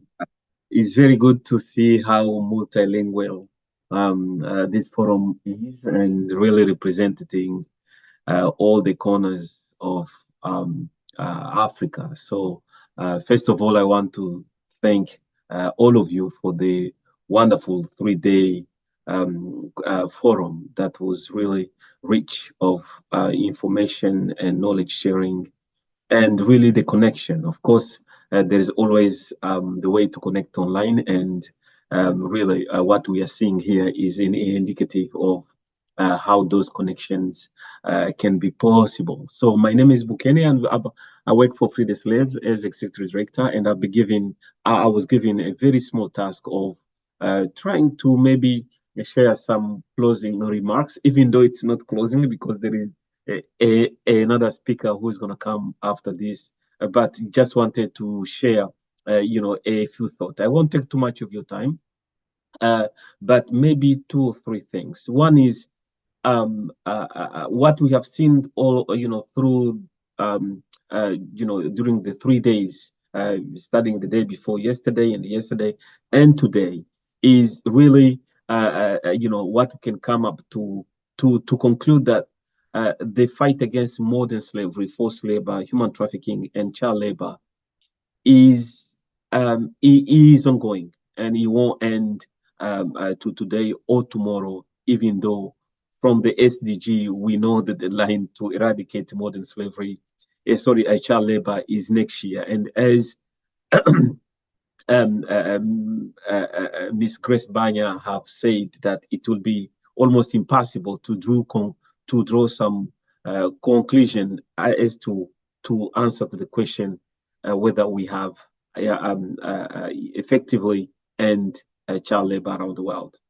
So it also calls for cooperation, engagement with everybody, as also one of the speakers here also said. That the fight against forced labor, modern slavery, child labor, and human trafficking will not be all. Will really engage everybody, from government to survivors, to local communities, civil society, journalists, academics, and that is what we have seen during these 3 days. How the different idea and thought are coming together to explore the complexity of the issue that also requires the complexity of the responses. That one. And then second, I think we have seen during the 3 days some very amazing and inspiring examples from the Survival Leadership Academy to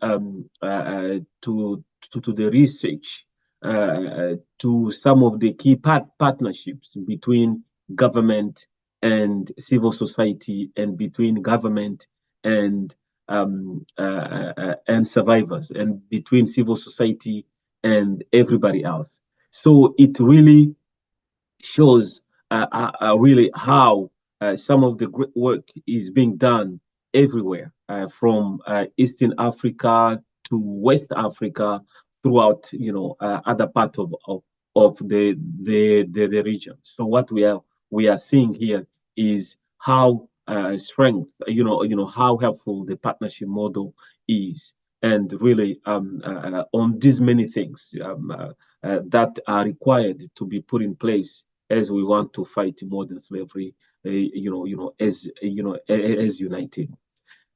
And three, it also, during the 3 days, what we have seen is really the issue is what Africa has been struggling with.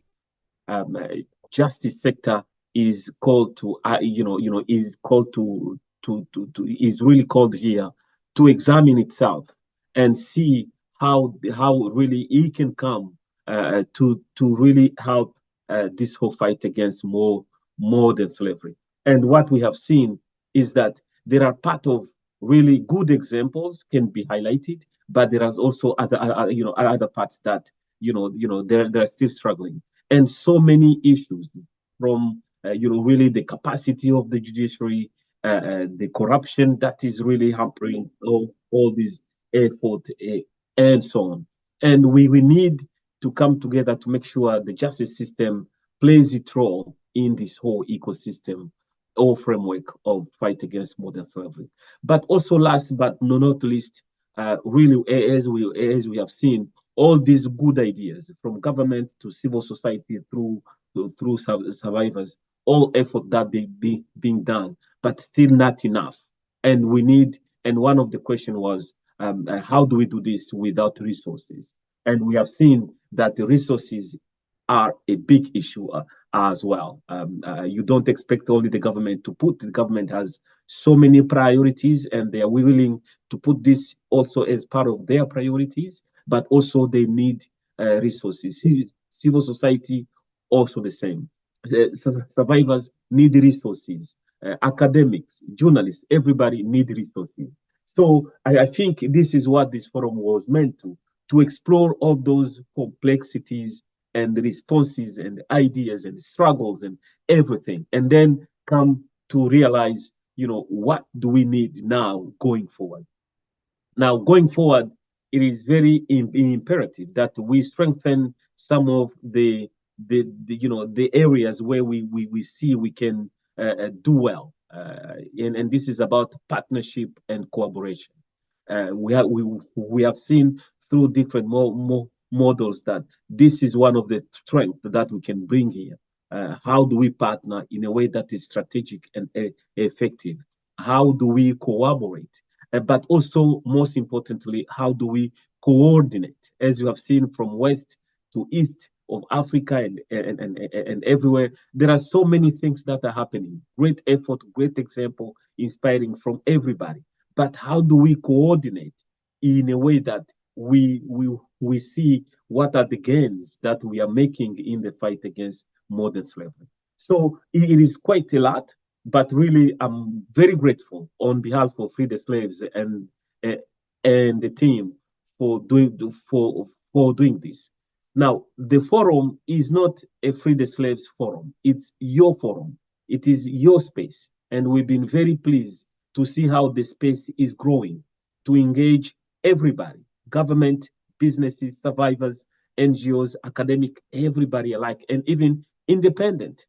And that is what is really beauty about this, to make sure the space is as inclusive as possible, can bring all the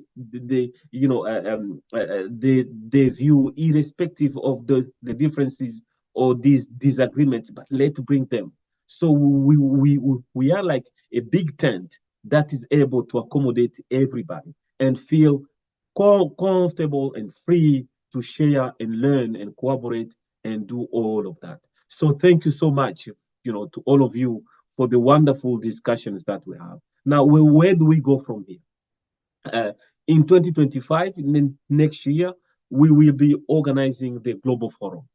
This is now all of these regions that have been come to the forum, that we've been organizing forum in the Caribbean, Latin America, the North America region, the European region. Now we're gonna soon organize the next month the Asia Forum, and then later in the year the Middle East and North Africa Forum. Some of these are happening online and others are happening in person. So the idea of the Global Forum is now all of us to come together, and it will be in person.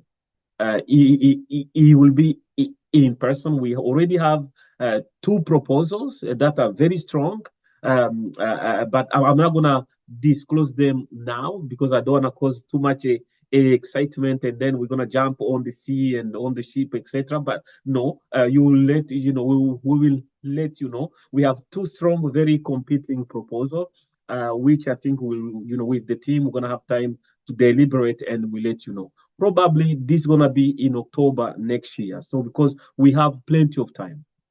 And the idea is now to bring all of this. But what we do from end of the year to October will be organizing. And we are having in May the European Forum, regional forum that is co-hosted by the government of Belgium. It is really to really dig deep on the issues of modern slavery in Europe. So we just decide to squeeze the European Forum in between, but this will come in October, but we'll let you know. Now, the idea is to make sure that, all of this, what we are hearing from the regions, really what this means to the movement, what this means to the fight against modern slavery, and what kind of a commitment do we need from each other, everybody alike. Don't underestimate your power. Don't underestimate what you can do. Everybody, from government to survivors, let's put together some of the commitment and work through that, which is very important. So I will end here. I won't take too much time, but really to say how grateful we are as organizers of the forum to serve you, to come and really make sure this space is for you and you can utilize it in a way that you can collaborate, partner, and learn and share and engage and more and mobilize. So we're happy that this is happening.